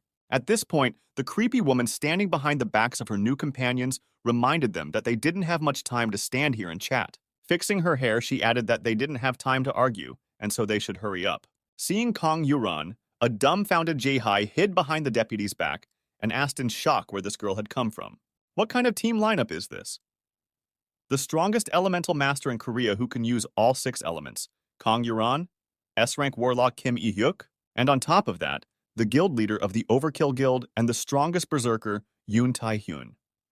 Why did they put together such an all-star cast? Be that as it may, given all of that, Jae-hai realized that this assignment was going to be a simple one. However, Chonson disagrees with the girl's opinion. This mission won't be easy. In his past life, clearing this dungeon failed. Out of the 8 team members, only Yoon Tae-hyun survived the last round, and mostly due to his penetration skill. After Tae-hyun had cut the gate and gotten out, that dungeon suddenly disappeared. This was an unprecedented case of 7 high-ranked awakened ones being reported missing. The association worked hard to find something, but a dungeon existed with no information. There was no guarantee that the operation would succeed this time, and so, when the 2 guilds came together, they entered an uncertain gate. But against all of Chonson's expectations, what had begun to happen in this dungeon was unexplainable. In a matter of minutes, the squad traveled a great distance, easily crushing all the enemies in its path. Why is it so simple? A few minutes ago, just entering the dungeon with the squad, Jae-hai marveled at how cool everything looked. It was like an expensive estate. At the same moment, a strange sound was heard behind the backs of the people who had entered. The door they had just entered suddenly slammed shut, blocking the path to the gate. Running up to the door, the deputy guild leader grabbed the handles and tried to open it. When he realized that it was useless, he offered to break the door down by force. Then he, along with Jae-hai and the Shinhwa Guild man, tried to break down the door at the same time. Noticing that they weren't getting anywhere, Ichiok demanded that they move away from the door and let him try to break it down. But at the same instant, he felt danger approaching behind him. While the man had his back to them, the opponents, who looked like human-sized dolls, pounced on him. Abruptly turning around, Ichiok smashed all the enemies attacking him with a single swing of his fist. To everyone's surprise, the opponents scattered from a single blow, making no resistance at all. As he approached his leader, the shield bearer asked what was wrong with his skill. Ichiok replied that everything was fine, explaining that he had no need to use his skill for such trifles. But in the same second, the shield maiden noticed something unexpected and immediately alerted the leader to it. The monsters the man had just killed were revived. However, the monster's ability to revive only amused Ichiok. Such an ability he deemed worthy to see his skill. When the purple-haired man activated his skill, the puppets immediately pounced on him. In the same second, Ichiok slammed two fists into them. In one motion, he smeared the monsters on the ground. Jaehai and the deputy standing behind him immediately rushed into action, eager to help their ally. The other members of the squad decided to keep up with them and also began to fight the immortal enemies. Meanwhile, Jung Seon, who was standing to the side, asked Kong Yuran if she was going to fight. The girl in turn asked the guy the same thing. Then the boy replied that he was a support creator and had no need to fight. In that case, Kong Yuran explained that she didn't want to try for such a team. What actually interested her was that Korea's strongest awakened ones would be here. But on the face of it, these people are quite ordinary. I mean, they can't even kill one opponent. Undoubtedly, their strength is comparable to S-rank hunters. But why they are called the strongest, the girl can't understand. If she had known it would be like this, she would have refused to go in for this surgery. After listening to her, Jang Seong remarked that the fact that these monsters don't die is rather strange. The infected mana of these creatures is not in the usual form. Looking closely at his opponents, the guy noticed strands of infected mana tied to their hands. Raising his head, he decided to see what was controlling these puppets. All the strands of mana appeared to be connected to an object hanging high near the ceiling. Apparently, for these dolls to die, you just have to destroy the object. But Jongxian doesn't want to show his skills to everyone. But unfortunately, there's nothing to do. At the very least, the guy can use the payment skill. However, just as the boy decided to destroy that strange object with his powers, he noticed Kong Yuran standing next to him, using her skill to destroy an insect crawling by. With a puzzled look at the girl, Chonsun asked why she wouldn't shoot that thing if she had enough mana to use it on regular insects. Pointing her finger at a fly flying by, Kong Yuran decided to clarify something to the guy. She only kills who she wants to kill. After seeing the girl sizzle another fly, Jang Seong immediately realized that insects were her weakness. That didn't even need to be checked. As he began to stealthily create something behind his back, the boy remarked aloud that apparently Duran was afraid of insects. And when the girl objected and asked the boy to stop talking to her, Chonsun pointed his finger upward and decided to warn his partner about something. Hanging near that object controlling the dolls was a shield in the shape of a huge spider created by the guy. Of course, Duran herself didn't know where the shield came from. That was why, just upon seeing the spider, the irritated girl activated the fire element and attacked it. And the moment she fired a fire projectile at the enemy, the spider suddenly disappeared. The powerful flame attack vaporized the item controlling the immortal puppets in a matter of seconds. In the next instant, all monsters lost the connection of the infected mana to the source. Hearing a massive explosion behind him, Ichiok tried to figure out why this wench was using her skills while not fighting. But, to the man's surprise, the doll he had just hit shattered into pieces and never stood up again. Picking up a collapsed opponent from the floor, Ichiok perplexedly examined him, not understanding why they had all abruptly stopped moving. Clutching the dead doll's head in his hand, the purple-haired man realized that they were all dead thanks to the fact that he had finally managed to warm up. After all, a little thing is a little thing. Meanwhile, the infected mana of the broken item controlling the dolls recently began to evaporate. Approaching this item, Chonsun began to absorb the infected mana. This monster revival source was rather unremarkable to ordinary people. If the guy didn't see the infected mana, then he definitely wouldn't have found it. Was this really the reason why a sweep of an undefined dungeon failed in a past life? Taehyung walked over to his deputy and told him that all the enemies in this room had been dealt with. But since no one in the squad knew anything for sure, they had to search the entire first floor first. After listening to the leader, the deputy told the rest of the squad to follow him. When they all entered the next room, new opponents were already waiting for them there. Just seeing them, Ihyok pushed the deputy and shield maiden ahead of him once and shouted that he would be first. Sprawling around, the man slammed his elbow into one of the dolls, pushing it several meters away from him. Also entering the room, Chonsun spotted another source of infected mana and asked Jaehee to shoot there. With a couple pistol shots, the girl destroyed the mana-infested item. At the same moment, all the opponents died, leaving the squad members bewildered. Thus, the squad went through all the rooms and cleared the first floor quickly enough.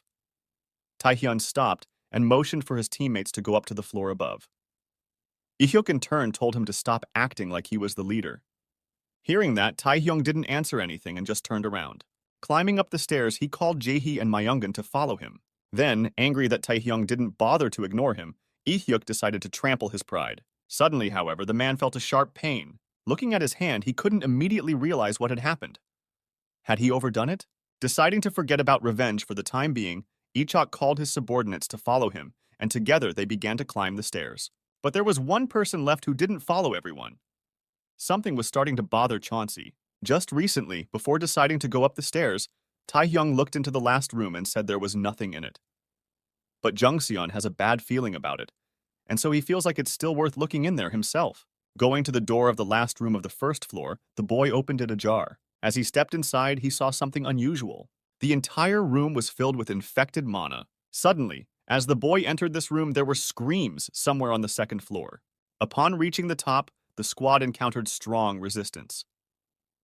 Ichok has all his energy spent on defending himself, so he has no time at all to use the skill.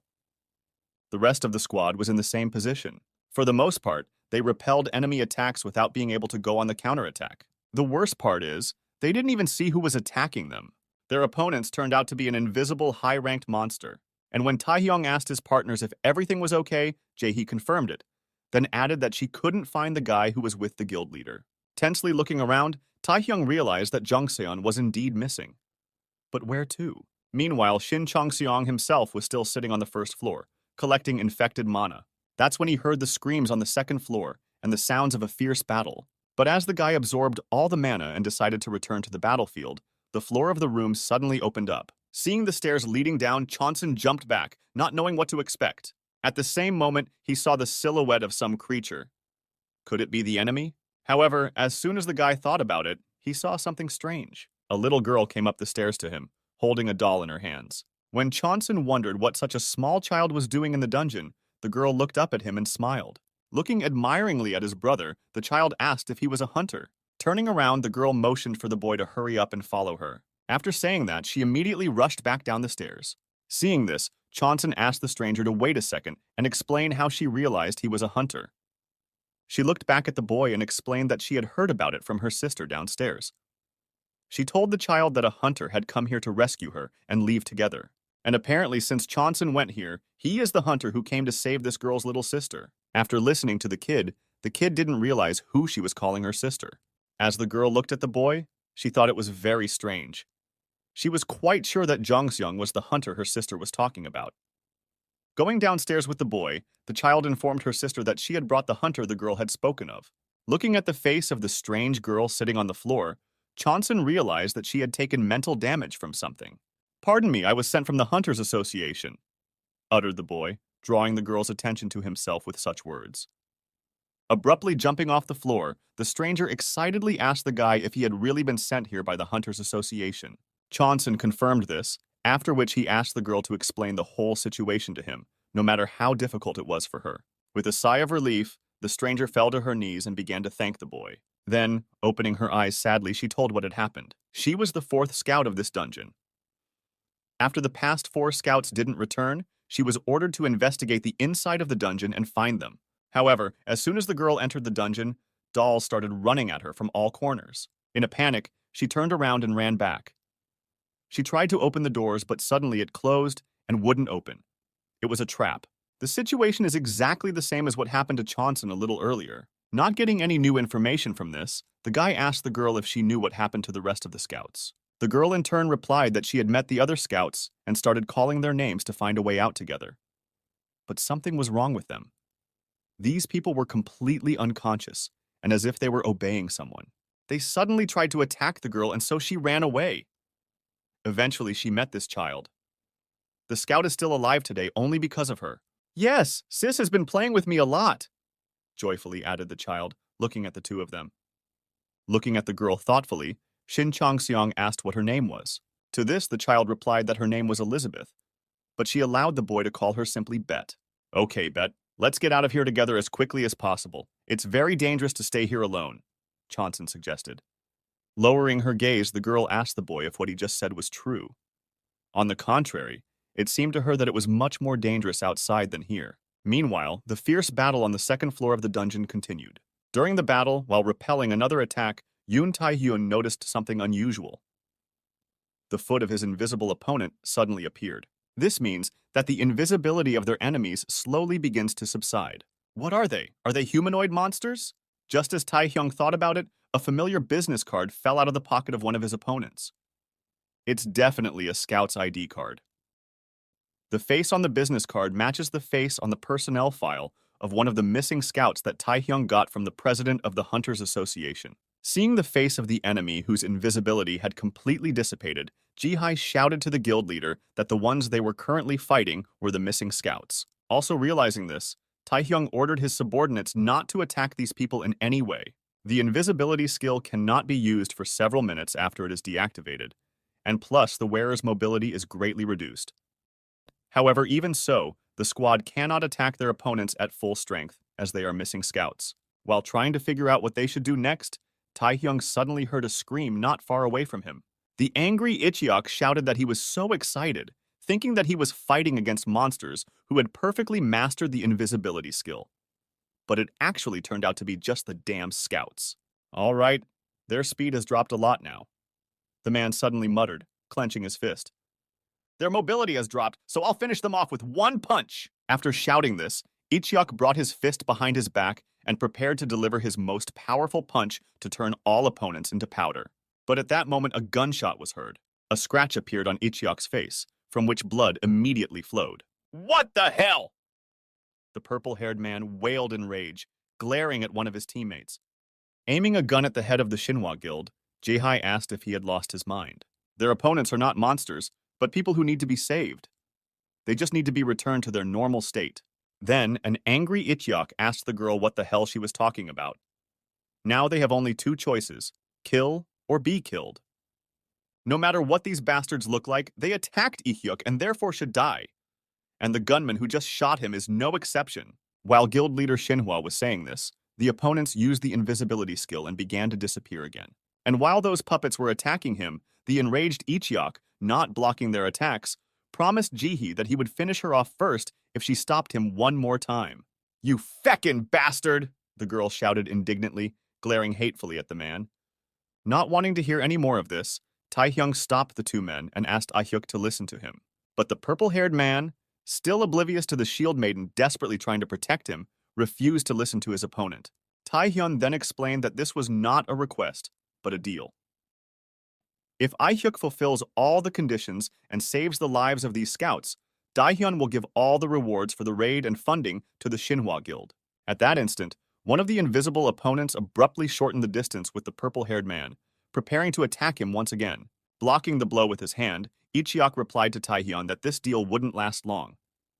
If the man notices the overkill guild leader trying to trick him, he will immediately kill everyone here. Realizing that he had managed to buy some time, Taehyung thanked his partner for understanding. At this moment, Jihai approached the guild leader in a trembling voice. With a guilty look at him, the girl asked for a farewell for what she had done. In response, Taehyung asked her to focus on the battle and promised to deal with it a little later. The initial task now is to find a way to keep these people alive and get out of here alive ourselves. Has everyone seen what these dolls look like? Among them, there are some really very scary and unusual ones. Bet doesn't know exactly how, but all of these dolls are bound from purple binds. They won't die if they try to break those bonds by just attacking. These yarns are really very strong and therefore quite difficult to cut. After listening to Elizabeth, Chonson asked if the dolls could be returned to their normal state. He would like to bring back his colleagues who had been turned into dolls. In turn, Bet said that she had heard of a method.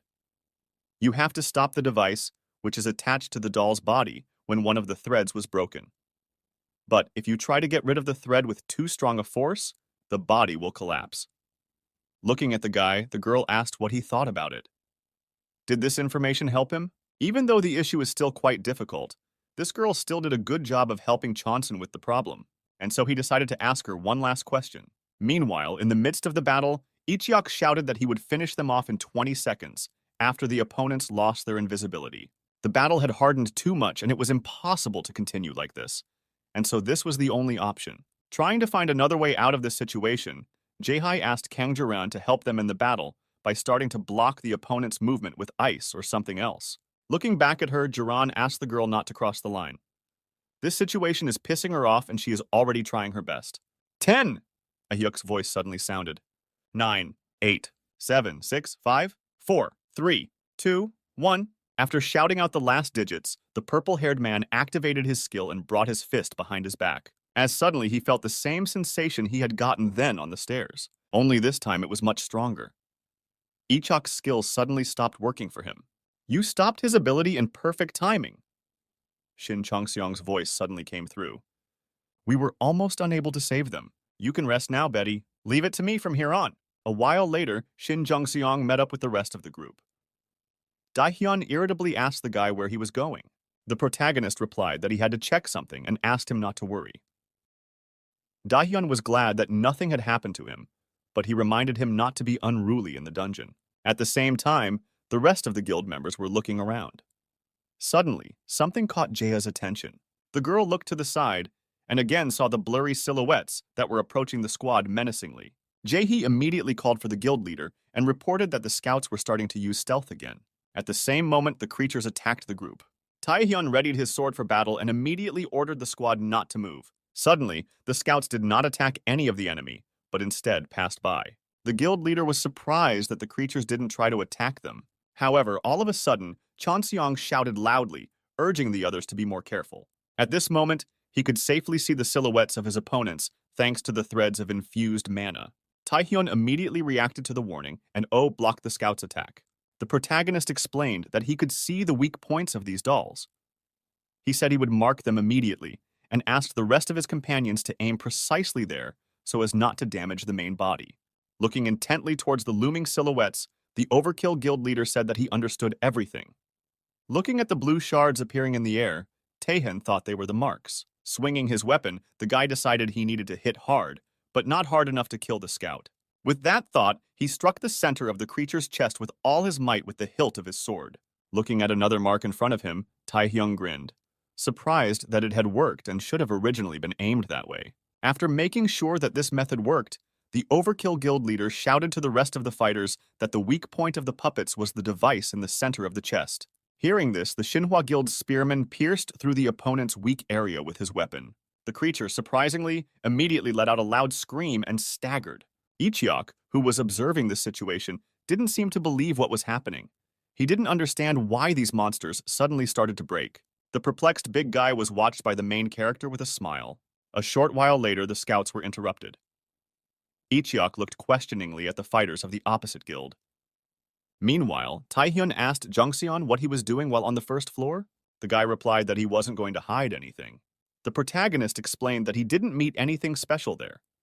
However, by luck, he managed to stumble upon the only surviving scout. The girl was not in the best condition, so she did not go with him. Jungseon added that from her, he was able to learn about what was going on, and because of that, he was able to find the scout's weaknesses. Daehyun then pointed at the child and asked who was that. The protagonist explained that she was the one who helped him find the scout. The guy attributed the appearance of such an unexpected character in such a place to the fact that her parents were stuck here. Meanwhile, Ichiok leaned over the strange guest and said it was suspicious. Dissatisfied with such a rude tone, Sun Jae-hee asked Guildhead Shinhwa what he didn't like about this girl. The thug turned around and asked irritably, was he wrong about something? Ichiok added that a normal kid couldn't just be here. His argument was that the gateway here was guarded at all times. It might seem that it was simply overlooked. However, the association constantly monitors the entrance, so no one can enter here. Daehyun tried to contradict his opponent by saying that he understood his position, but it was wrong to judge so hastily.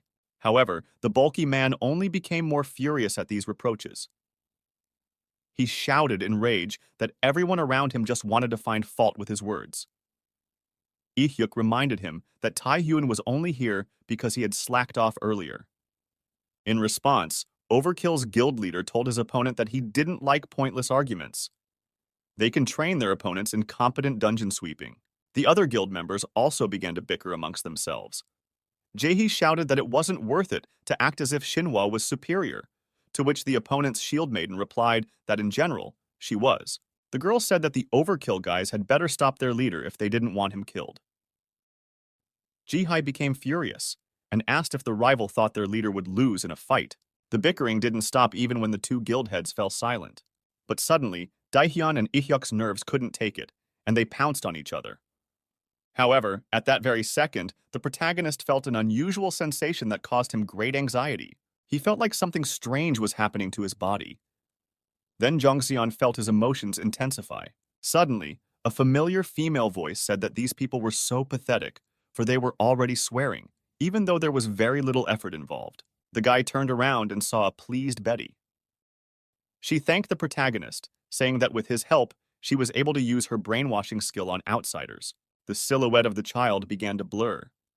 The girl added that she was afraid she wouldn't be able to get close enough without getting suspicious. Only then did Chongsun remember that he had initially mistaken the girl for a baby monster. However, in a strange moment, these doubts were discarded by themselves. He must have been brainwashed as well. Now the guy realized he was too late, and he needed to stop the monster before she managed to brainwash everyone completely. However, a dark, barely visible shroud had already fallen over all the fighters inside the room. After examining his body, Chonson realized that by this time, the threads of infected mana had already wrapped around him. Glancing at the people standing across from him, the guy saw that the others were also astonished. It looked like they had all been successfully brainwashed. The protagonist looked at his rival disappointedly. He had no idea that she was using infected mana to control not only her body, but her mind as well. Jongseong lamented that he hadn't been able to recognize her lies right away.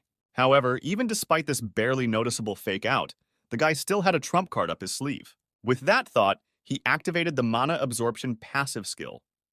At the same instant, purple rays rushed straight towards his body. The invisible threads that had entangled all the people around and clouded their minds gradually began to break down. It was then that the hunters finally began to come to their senses.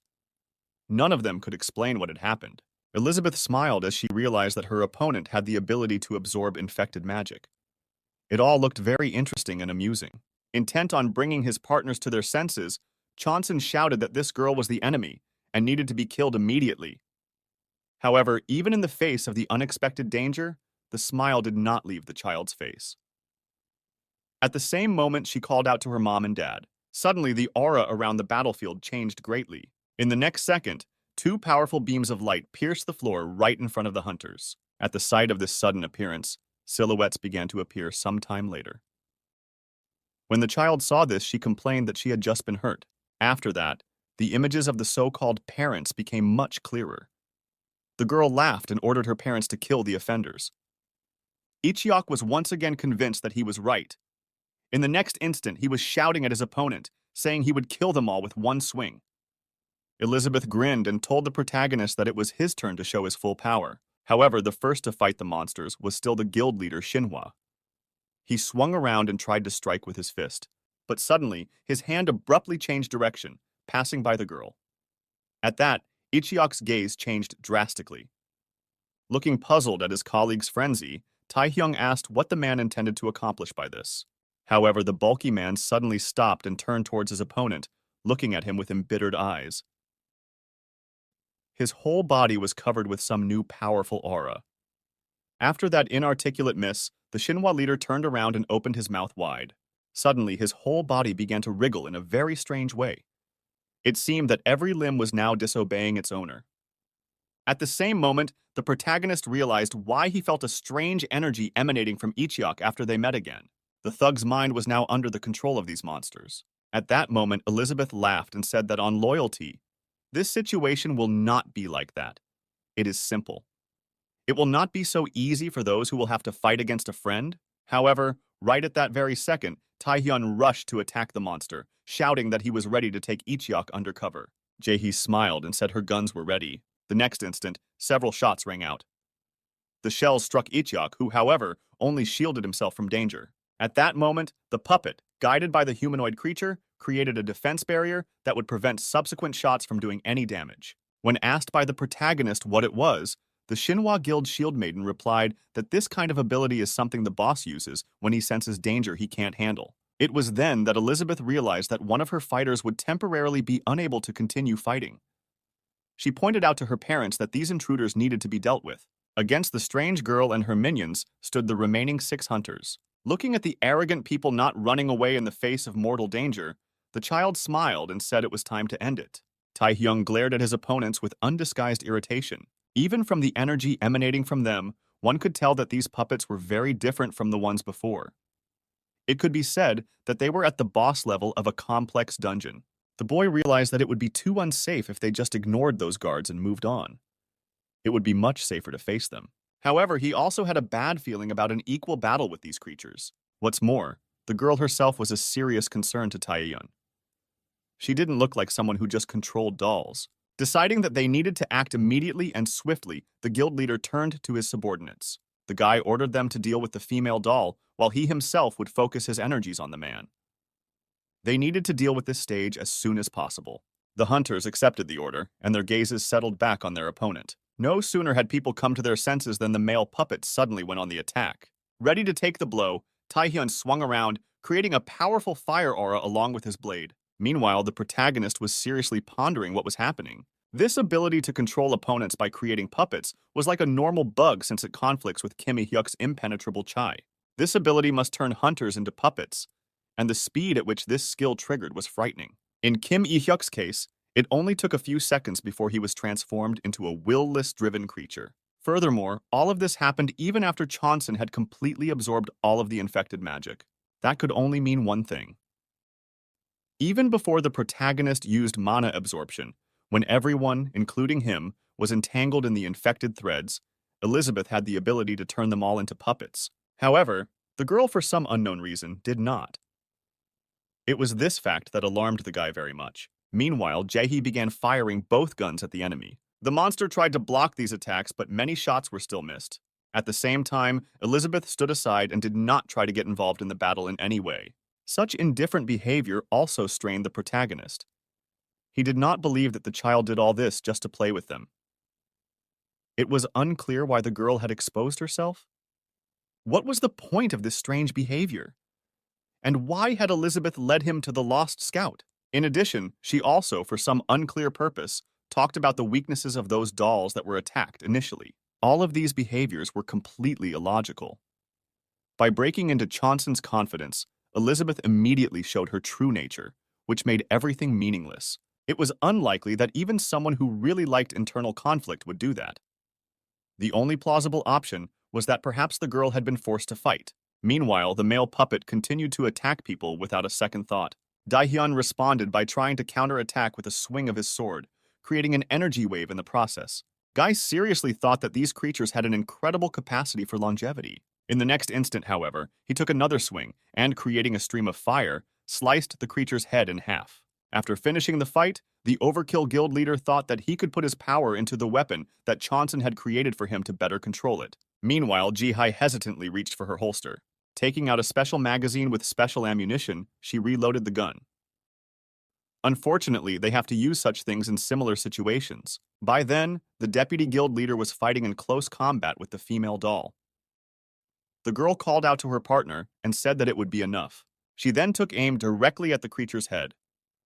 The next hit would have to be made with an enchanted bullet. The next instant, a powerful shot rang out. The bullet pierced through the enemy's body at a tremendous speed. Jae-hee then smiled and lifted the barrel up, admiring the result of the work she had done. There was a huge hole in the creature's chest. The monster instantly stopped moving and giving any sign of life. Literally at the same moment, the male doll also fell to the ground. Taehyung lowered his blade and looked thoughtfully at his defeated opponent. During the course of the fight, he didn't even manage to get tired. It wasn't as difficult as he expected, but it was surprising that the puppet only used physical attacks and nothing more. After that, the guy looked towards the girl standing next to him. Now they had only one opponent left. He was greatly worried about the monster using mental attacks. However, right now, Taehyun was somehow incomprehensibly enduring it all. The guild leader looked towards the unusual creature with some concern. He ordered everyone to get ready. The guy said that he wouldn't give any instructions for now, but asked his subordinates to beware of psychic attacks and stay put. At the same time, the monster was looking at the corpses of his father and mother with a doomed look. The dolls, which had previously shown no emotion, were now completely static and lifeless. Deciding that the girl was completely defenseless after all, Taehyung lunged at her in a swift attack. Seconds before the collision, the child never took any action to save his life. However, moments before the final beat, she smiled and said it went perfectly. After that, a powerful blow struck the monster. With one graceful stroke, the guild leader severed the creature's head. The doll fell out of the child's hands and flew off to the side. Jae-hee immediately began to calm down Myungun, who was worried that something would happen to the boss, with a smile on her face.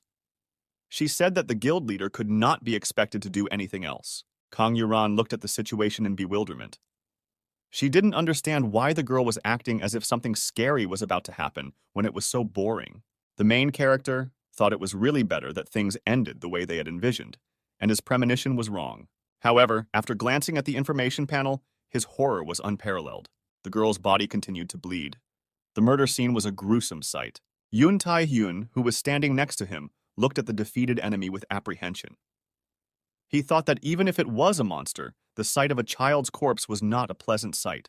Turning around, the guild leader turned to his subordinates, saying that they could all rest. But no sooner had he said it than goosebumps ran down his spine. The air was filled with the sensation of something incredibly powerful approaching. The other hunters also felt a strange change in the aura around them. They stood stiffly, not because of magic or psychic attack. The reason was that there was something in the dungeon that none of the group members had encountered before. At the same moment, the blood that was pouring out from the monster girl's body began to form into a single mass. A wary Chonson looked straight in front of him and thought that he hadn't expected any other outcome. Right now, a hidden boss appeared in front of them. It was the vampire elder, Elizabeth Bathory.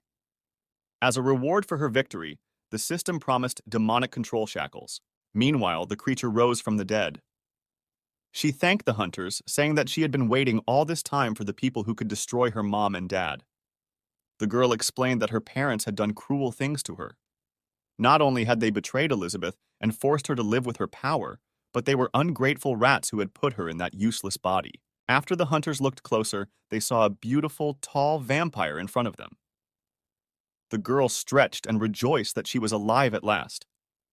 The monster also complained that all this time she had to be in the weak form of a child. At the same time, Jaehai and Myeonggong, who were standing like stumbling blocks, were called out from behind by Kang Yuran. She told the two idiots to get ready to fight. The girl explained that she was well aware that their guild boss was an incredible talent, but he would definitely not be able to deal with such a monster alone. Meanwhile, the monster had already spread its wings. Elizabeth looked at the humans and grinned and said they were very cute. At the same moment, the hunters felt an incredible, almost overwhelming fear. It was then that Bathory cast her first spell, deciding that now was a good time to eat human meat for the first time in a long time. It was a powerful ability called Essence Drain. The next second, the hunters staggered and blood spurted from their mouths. Kang Yuran helplessly looked straight ahead. She knew that high-ranked undead were skilled at using absorption magic, but not everyone would be able to hit so many people at such a distance. This demoness was able to hit all of her opponents at once without any conditions or preparation time. Juran didn't realize what kind of monster they were dealing with. At the same moment, the guild leader made an incredible swing of his sword, creating a powerful stream of fire that should have burned the enemy to the ground. However, the monster turned to the hunter as if nothing had happened. Elizabeth said that he was very strong, and even in such a state he could give her a lot of trouble. Looking straight ahead, the boy was horrified to find that the creature had grabbed his sword. The vampirist said that if he could have used all his power, the outcome would have been different. In the next instant, she shattered the blade of the weapon with one slight movement of her hand, saying at the same time that the victory of the hunters would not happen. The creature then delivered a decisive blow to Tai-hyung's hull.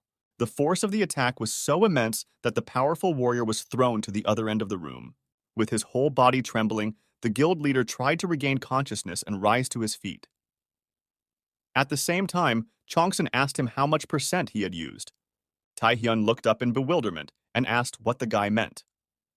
In response, the protagonist asked if the Berserk Blast really had power. After answering in the affirmative, he explained that the body wouldn't be able to withstand it if it maintained maximum force all the time.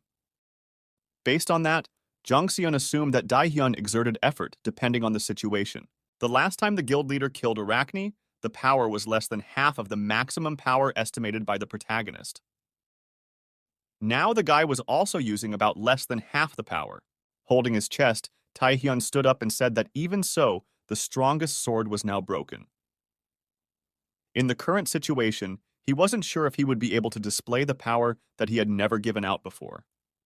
The protagonist replied that he could buy some time, so he needed to monopolize his abilities. After that, the guy pointed his hand towards his interlocutor and energy began to emanate from it. This surprised the guild leader very much. Jung Seong said that it sounded very ridiculous, but it seemed as if he was permanently connected to Taehyun from now on. The protagonist said that now was the time to show each other their progress. After saying that, a demonic armor was created around him. The system then alerted him to search for a weapon in the demon world. A short while later, a sword called Leviathan appeared in front of Taehyung's stunned face. Chonsun said with a smile that his partner could take him on and show all his berserker power. The guild leader looked at the weapon in bewilderment. He realized that something was very different about him. If this sword had many abilities, Taehyun would have easily taken it, but it seems that something is different here now. Overcoming his doubts, the hunter slowly extended his hands toward the weapon. Taking the hilt, he slammed the blade into the ground with a swing. The resulting powerful explosion made the protagonist squirm slightly. Elizabeth stared in surprise at the weapon she had created. She realized that it was a sword with infected mana. Besides, judging from the energy, it must have been a special ability of the fire elemental. However, the humans were still overconfident. She shouted out that infected mana and flame had a pretty good synergy. However, the girl then smiled and said that such conformity would be fatal to the users themselves. In the next second, she stretched her arms forward and used blood magic to create the so-called bloodbath territory. Bright red streams immediately rushed right under the hunter's feet. Chonsun realized it was one of the skills operating over a large area. It seemed to be a dual ability that helped to both block and absorb other people's life force at the same time. And although this skill was very limited, it was still quite versatile. At the same moment, Elizabeth looked at the hunters who had fallen down from powerlessness and said with a smile, their mana distribution and base metabolism would gradually be paralyzed.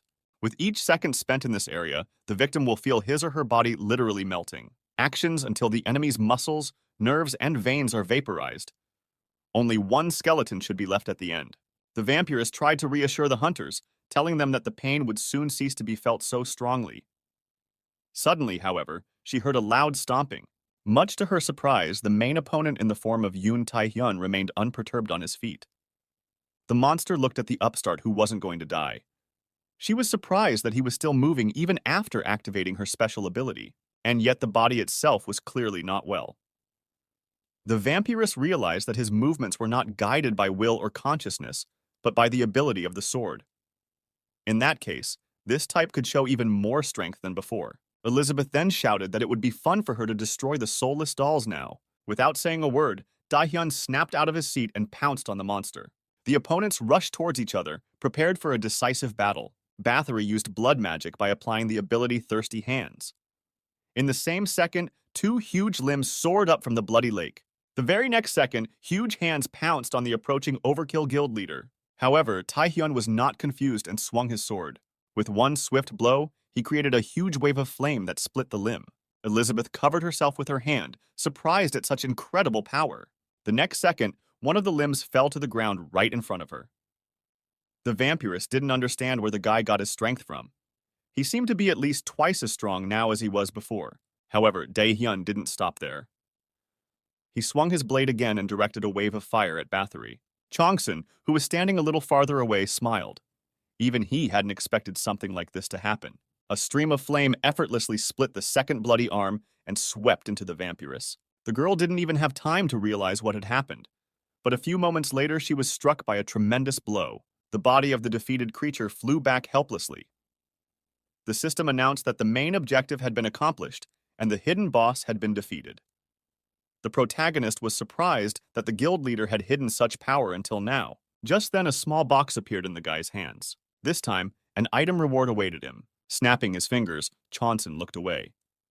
He hoped the reward would be related to recovery or magical activity. The Leviathan that was still in Taehyung's hands dematerialized. The system immediately alerted that this demonic sword would not need to be searched separately next time. Seeing this, Chonsun marveled that the standard for finding a weapon is completely random. At the same moment, Daehyun slowly began to come to his senses. He looked at his trembling hands in horror and wondered what had just happened. At this moment, the main character called out to him and said that the guild leader shouldn't even think about getting up right now because he wouldn't be able to do so since he wasn't even able to walk. The guy said it was best to hold off on even the lightest of activities right now. He was greatly surprised that Taehyung was still conscious after being hit hard by power of that level. After looking around, Johnson said that the guild leader might not worry about the others, as they were unlikely to be threatened by anything anymore. The protagonist then approached Elizabeth Bathory's body, lying on the ground. Suddenly, the girl recognized the guy who approached and congratulated him on his victory. The boy was surprised that the monster was still alive. It was strange, with the system highlighting alerts that the mission was complete. He asked the antagonist how she was connected to this dungeon. Johnson explained that those dolls were controlled by the same contaminated mana he senses from Elizabeth. However, the girl couldn't control them, and despite that, the dolls still tried to protect her. The vampiress smiled and said it was a natural action, as she was the source of the power that fueled these creatures. The girl told me that long ago she had to indulge the whims of these people. Then Na saved a young family from an unbelievable monster. These people feared her anyway. However, Elizabeth paid no attention to that. It's a strange story that could have ended like this. And then the travelers would be telling us that it was a vampire who saved their lives. However, these people were no less strange than Bathory herself. The girl said that these rats came to her and told her that they could not just let her savior go. It was the first time she had heard something like that from a human being. Thrilled by such an act, Elizabeth found herself in a human home. Her communication with her hostess was gradually getting better. In addition, the girl was attracted by the large-scale projects in which the father of the family was engaged. She can't explain now what was that pivotal moment in their story. Soon, however, Elizabeth went from being a guest to a real member of the family. Even though it was short-lived, she was happy. All this went on until it came to her why those wretched rats had taken her into the family.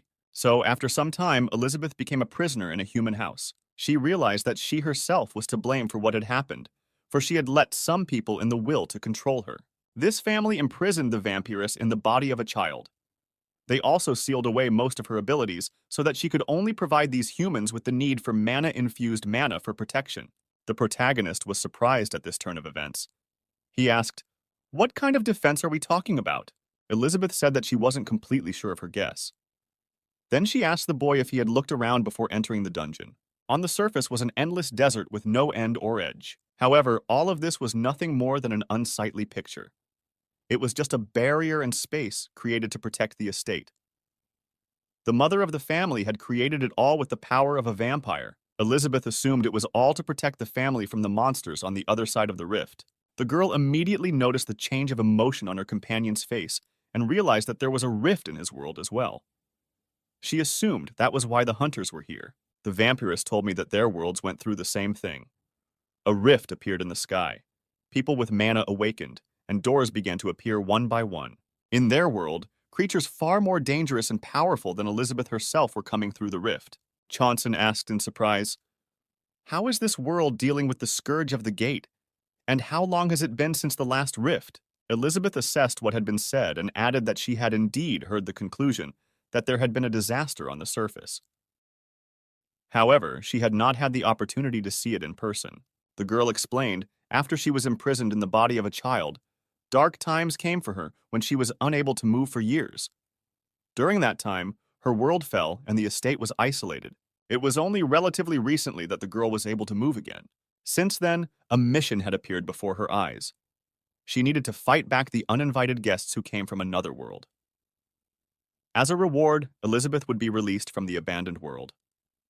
The protagonist was horrified by what he heard. He realized that in front of him lies a player like himself. The girl realized that the guy had a lot of questions. However, her body had already begun to crumble. The vampiress apologized for not having time to tell everything.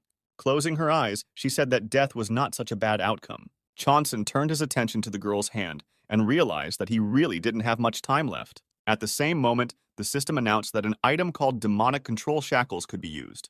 The boy frantically opened the box and looked at it fearfully. Then his mood changed abruptly and he smiled.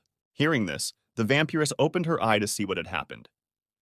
By then, her face had already begun to crack. Suddenly, the protagonist swung his hand and pointed his palm towards the girl's neck. In the same second, a semblance of a glowing collar appeared around her neck. At the same moment, cracks stopped forming. Elizabeth asked the boy what he had just done. The protagonist said that it wasn't a coincidence and he could very well have used the artifact afterward, but he has a personal interest. Demonic shackles can be used on defeated monsters that are in critical condition. According to the system, the creature would return to normal after use. Immediately after using it, the girl's body was instantly healed. The system also notified that the subordinate monster would be the player's familiars. Chonson grinned. This was the first time he had heard of someone's last name being another player. Suddenly, a bright pillar of light rose up. The system announced the conclusion of the contract with the ancient vampire Elizabeth Bathory. After the lights went out, the girl was officially registered as Chonson's familiars. The protagonist looked in front of him and was very surprised at what had happened. He said that he had expected that the surname would change its appearance, but such a transformation was unexpected for him. After the contract was signed, Elizabeth turned into a cat. Chonson grinned and said that the vampire would have been more suited to the bat look, and even the necklace had changed in size. In the same second, the full extent of what had happened reached the girl, and she clutched her muzzle fearfully. Then she suddenly transformed into her human form. Trying to rip the collar off her neck, Elizabeth said angrily that she hadn't expected such a setup. She asked the boy how he had dared to make her his familiar. The vampiress said she would rather have died instead of experiencing such humiliation. The guy realized that the girl couldn't maintain human form now. Chonson said that it would sound sad, but it seemed that Elizabeth could not give up this humiliation. The system announced that when mana reserves were available, the familiar could temporarily disable its form. The protagonist was surprised that the girl couldn't perform even the simplest transformation. He took the cat in his hands and would have liked to say something more. However, the girl suddenly shouted that it was time for them to go. Jongseong was surprised that even in this form it was possible to communicate with her. After that, the main character sighed heavily and said that he was curious about something unrelated to what they were talking about. He asked if these people had really tricked her. Kat said irritably that she had actually told him about it not too long ago. Chonson said that he had heard it all perfectly well, and he didn't need to repeat it. However, one point still didn't sit right in his mind. The girl had said they had stolen her powers for their own survival. The protagonist wondered if there was a point to a life like this. He said he had absolutely no idea what had happened, but her family seemed very sophisticated. They are now more like programmed puppets than living beings. Elizabeth replied that there is nothing strange about it, because people's psyche is adjusted to their physical body. And they end up in such a state because they are forcibly using contaminated mana, so of course, their thinking and ego atrophies. Chonson didn't say anything back, and Kat asked him if he thought she would sympathize with these idiots. The guy said that wasn't exactly true. He explained that he felt that most people, including himself, would not pursue such a life. After that, Chonson headed for the body of the father of the family. He scrutinized the corpse, trying to detect any oddities about it. Suddenly, a brilliant thought popped into the guy's head. Meanwhile, Elizabeth wondered at his position. She did not understand why the protagonist would not continue such a life. The girl felt that there was no point in his speaking in this way now. Suddenly, Chonson pulled out an orb of some sort and, holding out his hand towards the familiar, ordered the latter to come over. The cat immediately soared into the sky, drawn by the main character's magic. The vampiress thought irritably that now she was being forced even by a simple order. Approaching with the familiar, the guy showed her the orb in his hand. He explained that it was called an essence crystal. This artifact is usually used for spells of a class related to black magic and saves some mana and soul. Chonson said that the family must have implanted a similar orb into the doll to endow it with a soul. Apparently, they didn't have enough power, but technically they were very capable. The stunned girl asked the protagonist to repeat what she had said. However, in the same second, the orb opposite instantly changed its color, and the surroundings became drastically different. The cat turned around frightened and saw that she was in the family's mansion. The mother sat at the table and complained that she had seen several thousand visions in the last couple days, and all of them had only one result. The frequency of worlds colliding has only been increasing over the past few years, but the rate will soon become uncontrollably higher. Mother concluded her explanation by saying that even if they tried their best to delay it as much as possible, in 5 years it would be too late to prepare. The initially frightened Elizabeth immediately realized that this was not happening in reality.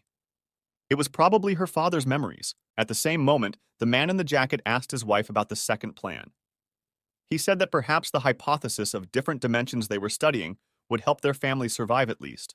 The woman, barely holding back tears, said that even if Elizabeth agreed to help them, they would be able to fence off the land surrounding the estate. However, problems would then reappear. She added that if their world was destroyed, the estate would be lost forever between the two dimensions. The only thing that would save them was if someone from the other world discovered them. In that case, it will be several hundred or even thousands of years. However, there is a good chance that they will just slowly wait for their death. The father of the family panicked again and clutched his head. At the same moment, the son said that all these arguments did not apply to Elizabeth.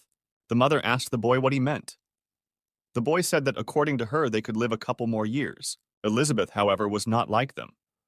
The boy wondered if they could at least save her. The stunned parents looked at their son in bewilderment. The boy said that their family was still alive only because of what Elizabeth had done. He convinced his parents that if this was a fate, they could not change. At least one member of the family must survive. With that thought in mind, all three of them descended into the dungeon. Elizabeth once again asked her captors in despair why they had done this to her. She had trusted them with all her heart, and they had betrayed her. At that moment, the entire family felt genuine compassion and remorse. After a while, the vampiress was imprisoned in the body of a little girl and placed in a special box. The whole family had a similar plan. Before transferring their minds into the dolls' bodies, the son fearfully asked his parents if they would remain conscious. My father replied that this plan would work for a while. Perhaps for a few tens or even hundreds of years they would be able to keep their sanity. But then consciousness will gradually be erased. Perhaps in 2,000 years none of them will even remember who is who. However, their bodies will still remain dolls. The family did not know what dangers would threaten them if the dimension was isolated. But now, as a belated payment for what they had done, they were to protect Elizabeth from any danger. No one knew how long it would take. But the girl had to be safe until someone from the other world came and took her away. After those words, the body of the vampiress returned to the current world. The frustrated protagonist through the panel used 50 units of infected mana so that the familiar could be released. The girl immediately transformed into her human form. She fell to her knees in confusion and in tears wondered why she had not been told about this before. Johnson explained that if you vampires had found out earlier, they would have met their common end together even sooner. In that case, Elizabeth would have died with them long ago, and it would have been inevitable. After that, the protagonist turned around and headed towards the exit, telling the surname to get to her feet. Seeing the notification on the panel about the amount of time left, Johnson was surprised that he had paid 50 units of polluted mana for the 3 minutes the girl had spent crying. He then turned to Elizabeth and said that it was time for her to accept what had happened and draw a conclusion from it. These people, whom she had wished dead not so long ago, had been puppets all along, just to protect her. Now it was up to the girl to help them rest in peace. At this point, Elizabeth became hysterical. She screamed that under no circumstances could she do such a thing when she already knew what they had done for her. Johnson ordered the familiar to stop being so pathetic and explained that although their destruction and death was foreordained, they could just decide to live out their last days happily. However, these men did the opposite, sacrificing their last moments to imprison a girl for life for a future they weren't even sure was real.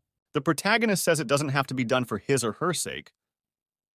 It's just less than Elizabeth can repay these people for their endless loyalty. After a brief tense silence, Johnson added that it was the girl's minimum duty. A few seconds later, Elizabeth struggled to her feet. She raised her tearful eyes and looked at the bodies lying before her. Right in front of her was all that was left of the people who had paid such a heavy price for their salvation. One by one, memories of a happy, carefree, and friendly life began to surface in Elizabeth's mind.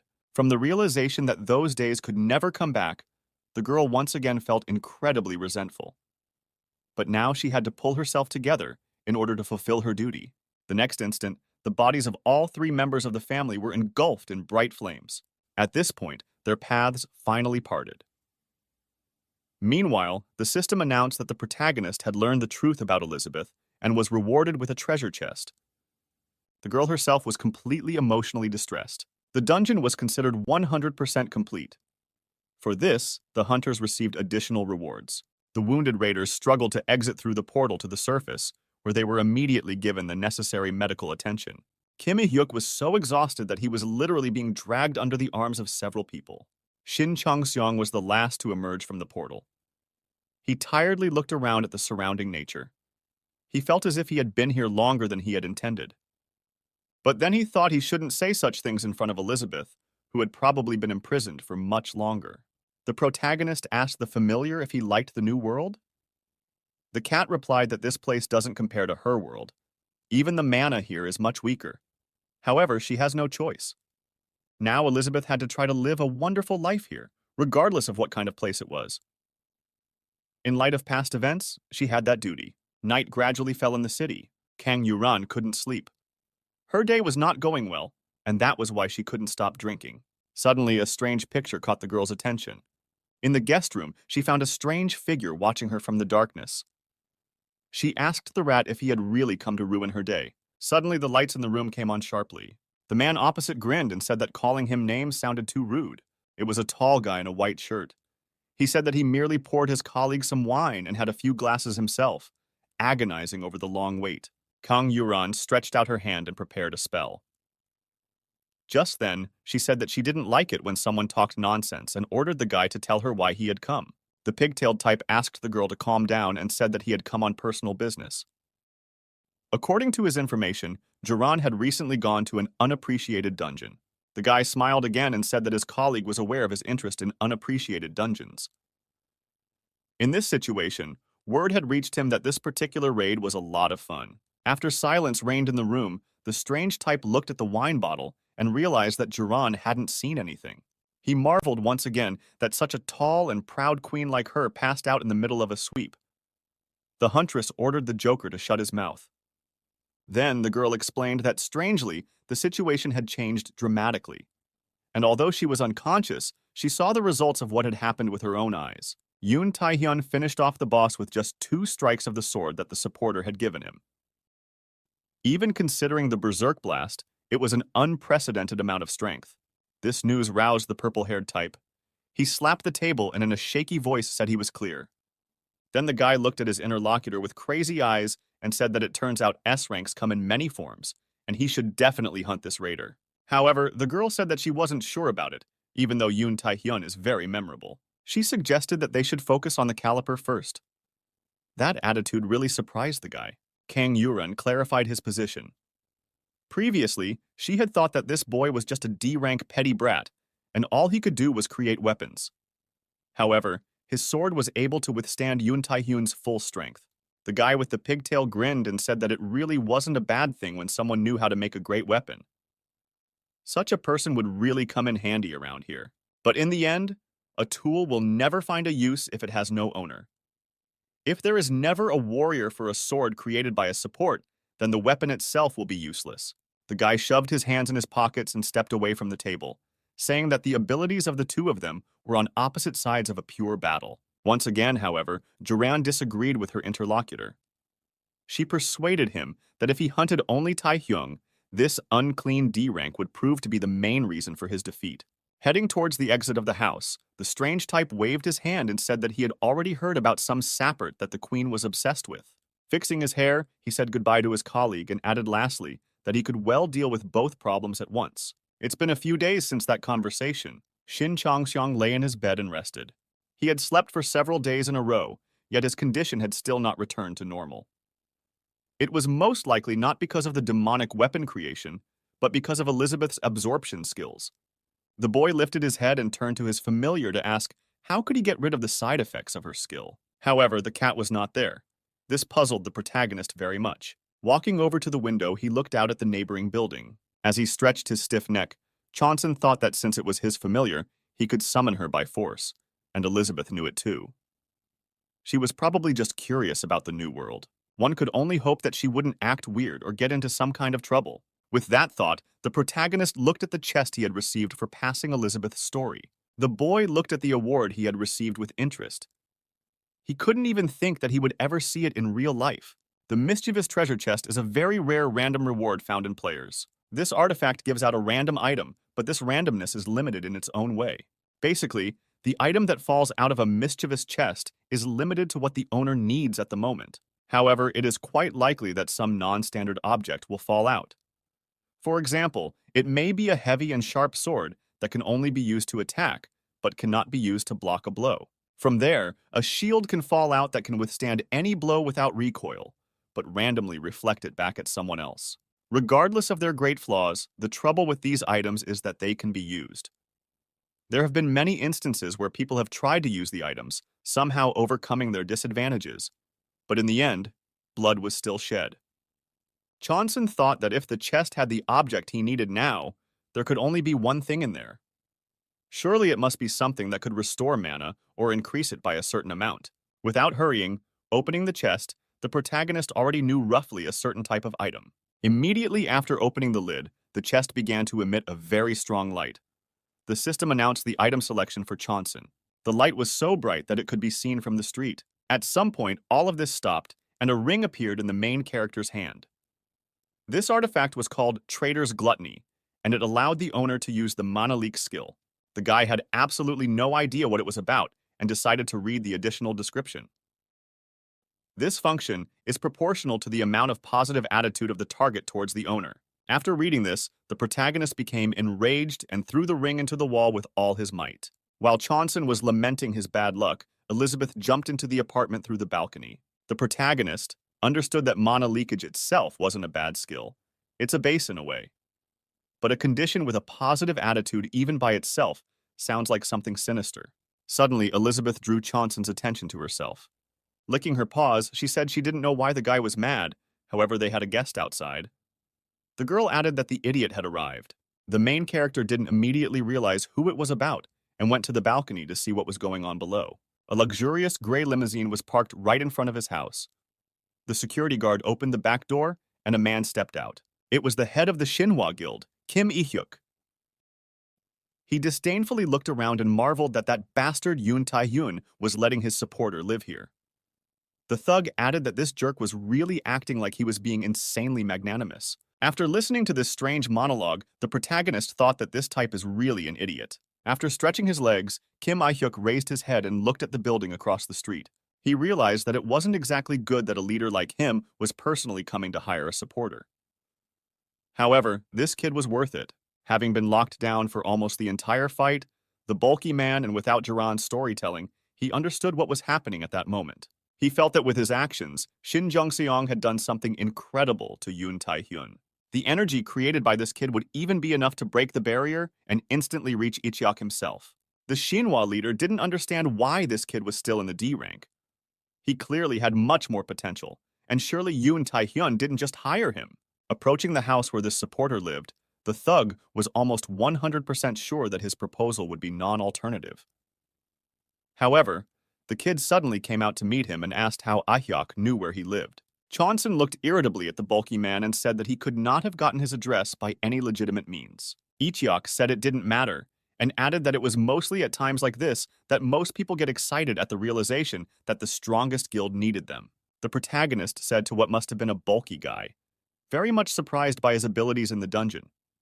However, before the guy could finish speaking, the guild leader extended his hand to him. Johnson didn't return the handshake, saying that's not why he came out. He needed to renew his assistant's work permit today. Suddenly, a gruff voice from behind asked the guy to stop. Kim Il-hyuk said that he was willing to triple the salary for Jung-seon. He was willing to give triple the amount, no matter how much money Yoon Dae-hyun would have offered. The guild leader tried to convince the potential supporter that he treats the holders of such abilities accordingly and creates an environment in which can't be compared to any such place. The protagonist replies that he is amazed at Il-hyuk's persistence. However, that doesn't change his response. Turning around, he said that the outcome of this negotiation would be the same as the one with Yoon Tae-hyun's guild. Lastly, the guy added that both guilds wouldn't give him what he wanted. Hearing this made Il-hyuk incredibly furious. This was the second such refusal in 2 days. Yesterday, the bully had failed to reach an agreement with Kang Yuran. He didn't understand who those brats thought they were. Il-hyuk's hands were shaking with anger. He was really hurt by the words that his guild couldn't give anything to a D-ranked support. Looking after the departing swagger, the Shinhwa leader promised that he would make the two begging to work for him. Meanwhile, the protagonist was advancing through the streets of the city. He had planned to do it even earlier, but the Hunters Association says getting there by public transportation is quite problematic. There is logic to this, as most hunters enter cars. At that moment, Johnson accidentally hit another passerby with his shoulder. He turned around and apologized to the man, but the man did not react in any way. The strange hooded man only turned his head slightly and looked at the boy sullenly. As he continued on his way, the protagonist thought that he hadn't fully recovered yet. Otherwise, he wouldn't have encountered people coming straight at him. But suddenly, an inner gut told him that this meeting was no accident. Turning around, Chonson began to look for this stranger.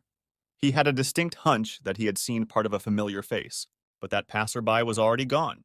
The protagonist prowled around with his eyes for a while longer, unable to believe that Dojin could be alive. Meanwhile, across the street, a man was watching the bewildered boy. The guy in the cap, in turn, made sure to see Shin Chong-seong. Some time passed after this eventful day. A portal reappeared on one of the city streets. The sector was immediately cordoned off, and the hunters headed for the rift. The thug with the hammer, who was part of the sweep squad, said that if everyone was ready, we could move out. As the squad leader, he reminded everyone present that in gates of rank C and above, even top-notch hunters could be hurt or killed by a single mistake. Therefore, everyone should be aware that when it comes to safety, nothing is superfluous. The healer standing next to Chonson was very anxious, as this was her first time being in a C rank gate or higher. The main character reassured the girl, saying that this time they got a veteran tank. Therefore, if they listen to the commander, there will be no special problems with this run. The girl thanked the guy for his support. Meanwhile, an unknown hooded man appeared behind them. This hunter, dressed in the outfit of a stealthy assassin, immediately recognized Shin Chongson. The unknown man had complete information about this supporter. He knew that the main character specialized in crafting, and having been a hunter for 2 years, his practical experience was in the neighborhood of a year. The stealthy killer was here for a reason. Not long ago, the Davin Guild was active in the city. The leader was Moon Toyon, the brother of the hooded man. A few days before that fateful trek, the brothers had dined at a restaurant. Dojin wondered why Toyon was so eager to enter some D-rank gate, since with the standards of his guild, he could have swung at more serious challenges. The guild leader explained that despite the rank, there were a lot of resources in this dungeon. Places like this have incredible profit margins compared to the labor involved, so large organizations often use them. Dojin was surprised by this information. He had assumed that the big guilds wouldn't be so petty, since they were already making a lot of money. However, Toyon assured his brother that this would be a great test for their new guild. They would be able to afford a lot, even if they got even half of what they had hoped for. For the profit made, you can strengthen the weapons of current members of the organization and start training with exclusive equipment. Then the brother promised Dojin that they had only a little time to be patient. He was sure that it wouldn't be long before the whole world would know about the Davon Guild as well. But that was not to be. On the day of the hike, incredible information came from the Hunters Association. Then Dojin received a call from an unknown number, telling him what he was so afraid to hear. Running to the association right after the call, the guy tried to prove that it was pointless, since his brother had a B rank and was a recognized veteran. He couldn't have been killed in some weak dungeon. The association officer immediately said that the guy didn't know everything, because it was an unappreciated dungeon. Subsequent investigation revealed that it was a place of high danger. At that moment, Dojin was certain that his brother's death was no mere accident. Someone must have been behind it. He told me that he had gotten the right to pass through this gate at a special auction. I'm sure he wouldn't lie. An officer of the association asked if the deceased had given any details about their trek. The boy said confusedly that he didn't know anything more detailed than that. At that moment, he believed that something was wrong here. What was happening was clearly beyond common sense. An official of the organization added that Moon Toyon's body will be delivered 2 days after the investigation is completed. He was careful to say that it was a great fortune that they had found the remains. It was mostly all thanks to the sole survivor who helped collect the remains. That news made Dojin shudder. He asked about this individual in more detail. The association officer said that he was not aware of the specific circumstances, but that the hunter was definitely just lucky. After the training was over, the squad leader said they could go into the gate. Lastly, he smiled at the security personnel and told them that they would finish the sweep if possible without casualties or serious injuries. The protagonist and the healer he met were the last to enter the rift. Moon Do-jin, who had also participated in the sweep of that gate, didn't understand how all of his brother's high-level hunters had died that day, and about some rookie Sapton had managed to survive. The current campaign primarily had the isolated goal of finding out if Shin Jongzong was involved in Moon Toyon's death. The mop-up squad had already entered the gate. Suddenly, the security personnel noticed a strange figure approaching the roadblock. The association representative ordered the unknown man to stop. He said that the hunters were already taking part in clearing this gate. The unidentified man apologized and said he was also a team member and was just late for the gathering. He held out a permit and asked to see it. While the security officer was reviewing the paperwork, the pigtailed type joked that only a madman would come in full force to a gate he had nothing to do with. The representative of the association read the pass and allowed passage. The boy smiled and thanked the security guard. As he passed the roadblock, he whispered that if they didn't let him in, every person near the entrance would die immediately. As he approached the entrance to the rift, the guy reminded him that today's victim's name was Moon Dojin. Smiling, he muttered that today's hero candidate would once again show him his abilities. The corridor of the dungeon was almost completely dark. The few chandeliers did not save and illuminated the surroundings very poorly. The squad had no trouble getting through the crowds of skeletons that posed no threat. With the support of the squad, the tank managed to destroy the decapitated Duke, which had a threat level of B. Trying to catch his breath as quickly as possible, the bulky man marveled that they had managed to kill this monster. Moon Dojin, who was standing behind the leader's back, couldn't believe that this was a C-rank dungeon. Looking at the final boss, it was a higher-ranked gate. The guy thought that if he hid his abilities until the end, it would be very dangerous. Just then, the tank praised Dojin, saying they probably wouldn't have gotten out of here without him. The boy nodded his head and looked around to survey the rest of the squad. Most of them were exhausted, past and battle-worn. Dojin then lowered his head and looked at his armament. They were two sharp blades with exquisite engraving. In the process, the battle of the decapitated Duke defeated the squad on all fronts. The tank responsible for the stability of the defensive line lost its hammer, which simply broke under the monster's pressure. Dojin, delivering slashing blows from the rear and back, realized that the power of his blades was lacking. That day, he wished he had brought his standard equipment. Suddenly, a voice from behind asked if the assassin needed a new weapon.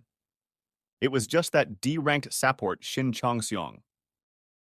He held out his hand and said that he could make the right armament provided the guy forgot about after leaving the dungeon about his abilities. Remembering this dialogue, Dojin looked again at the blades he had created. Indeed, their strength, weight, and cutting power were several steps ahead of his usual weapons. He still couldn't believe that some D-ranked sapper could create such a sleek, simple, and effective weapon. Determined to deal with the matter definitively, Dojin called out to Chonson. The assassin took a quick stride towards the supporter and asked who he was. The protagonist said he wasn't going to answer such questions to someone he hadn't even had a chance to meet. The guy added that he was completely unaware of the name of the interlocutor or even his face. In response, the assassin pulled off his mask and said that in that case, he would restate the question. Taking off his hood, the unknown man asked if Chonseong knew a man named Moon Taeyun.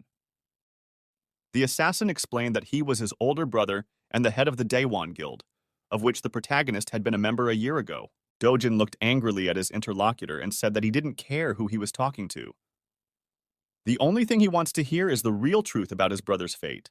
But what interested John Doe the most was whether Shin Jongseong was directly related to Moon Taeyun's death. Suddenly, an unknown ability flew into the rear of the squad. Dojin sensed danger approaching and managed to turn around. He put his blades in front of him, but the blow was so strong that the guy's body was moved a few meters back. The assassin, stunned by such an unexpected attack, neither believed that there was another monster left here. Suddenly, a man with a huge sword came out to meet him. Scratching his chin, he said that the story had taken a rather unexpected turn. The unknown man ironized that although Rising Star Moon Dojin, whose best days were ahead of him, was able to survive, he still didn't think it was possible for anyone to escape such a blow. Indeed, almost all members of the sweep team died in the first second before they realized what had happened. Right in front of the unknown, also a huge-sized shield appeared out of nowhere. Hiding behind him was Shin Chongseong, who also had time to react to the attack. Dojin looked fearfully at the bastard who had appeared out of nowhere and was extremely strong. Surely this berserker was even more talented than him. The unknown type asked everyone present to relax. After saying those words, Chongseong suddenly retracted his shield and looked at the assassin. The thug greeted the unusual supporter, saying that he had information that the guy would also be going on this raid. Then the guy with the pigtail said he didn't need a foul on his own. Dojin wondered if the big man knew Chonson. After that, the villain turned his attention to the assassin. He raised his sword and said that he was ready to see if there was something special in the boy. Immediately, the two-handed sword came down on the practically defenseless Dojin with incredible force. The boy realized that at this rate, he would only be able to withstand one or two such blows. If he failed to defend himself, any attack would be fatal. In that case, he decided to pounce on his opponent, trying to avoid those heavy blows in as tight a fight as possible. Time after time, Dojin maneuvered and evaded the relentless attacks. At that moment, the bulky man grinned and looked at the sapperter, who was just standing off to the side. He called the protagonist a useless bastard and said it wasn't a 2 versus 1 fight, just a duel. But Chaunson suddenly replied that the rascal was right in his remarks. Suddenly, the assassin felt the presence of a powerful new magic. At the same instant, his hands were bound by threads he had not seen before. The assassin was tightly locked in place and could not move a single limb. As he looked around, he saw a woman appear out of nowhere to the side with an aura of incredible power emanating from her. Chaunson and Elizabeth simultaneously said, "It's a 3 versus 1 fight." Pet the cat.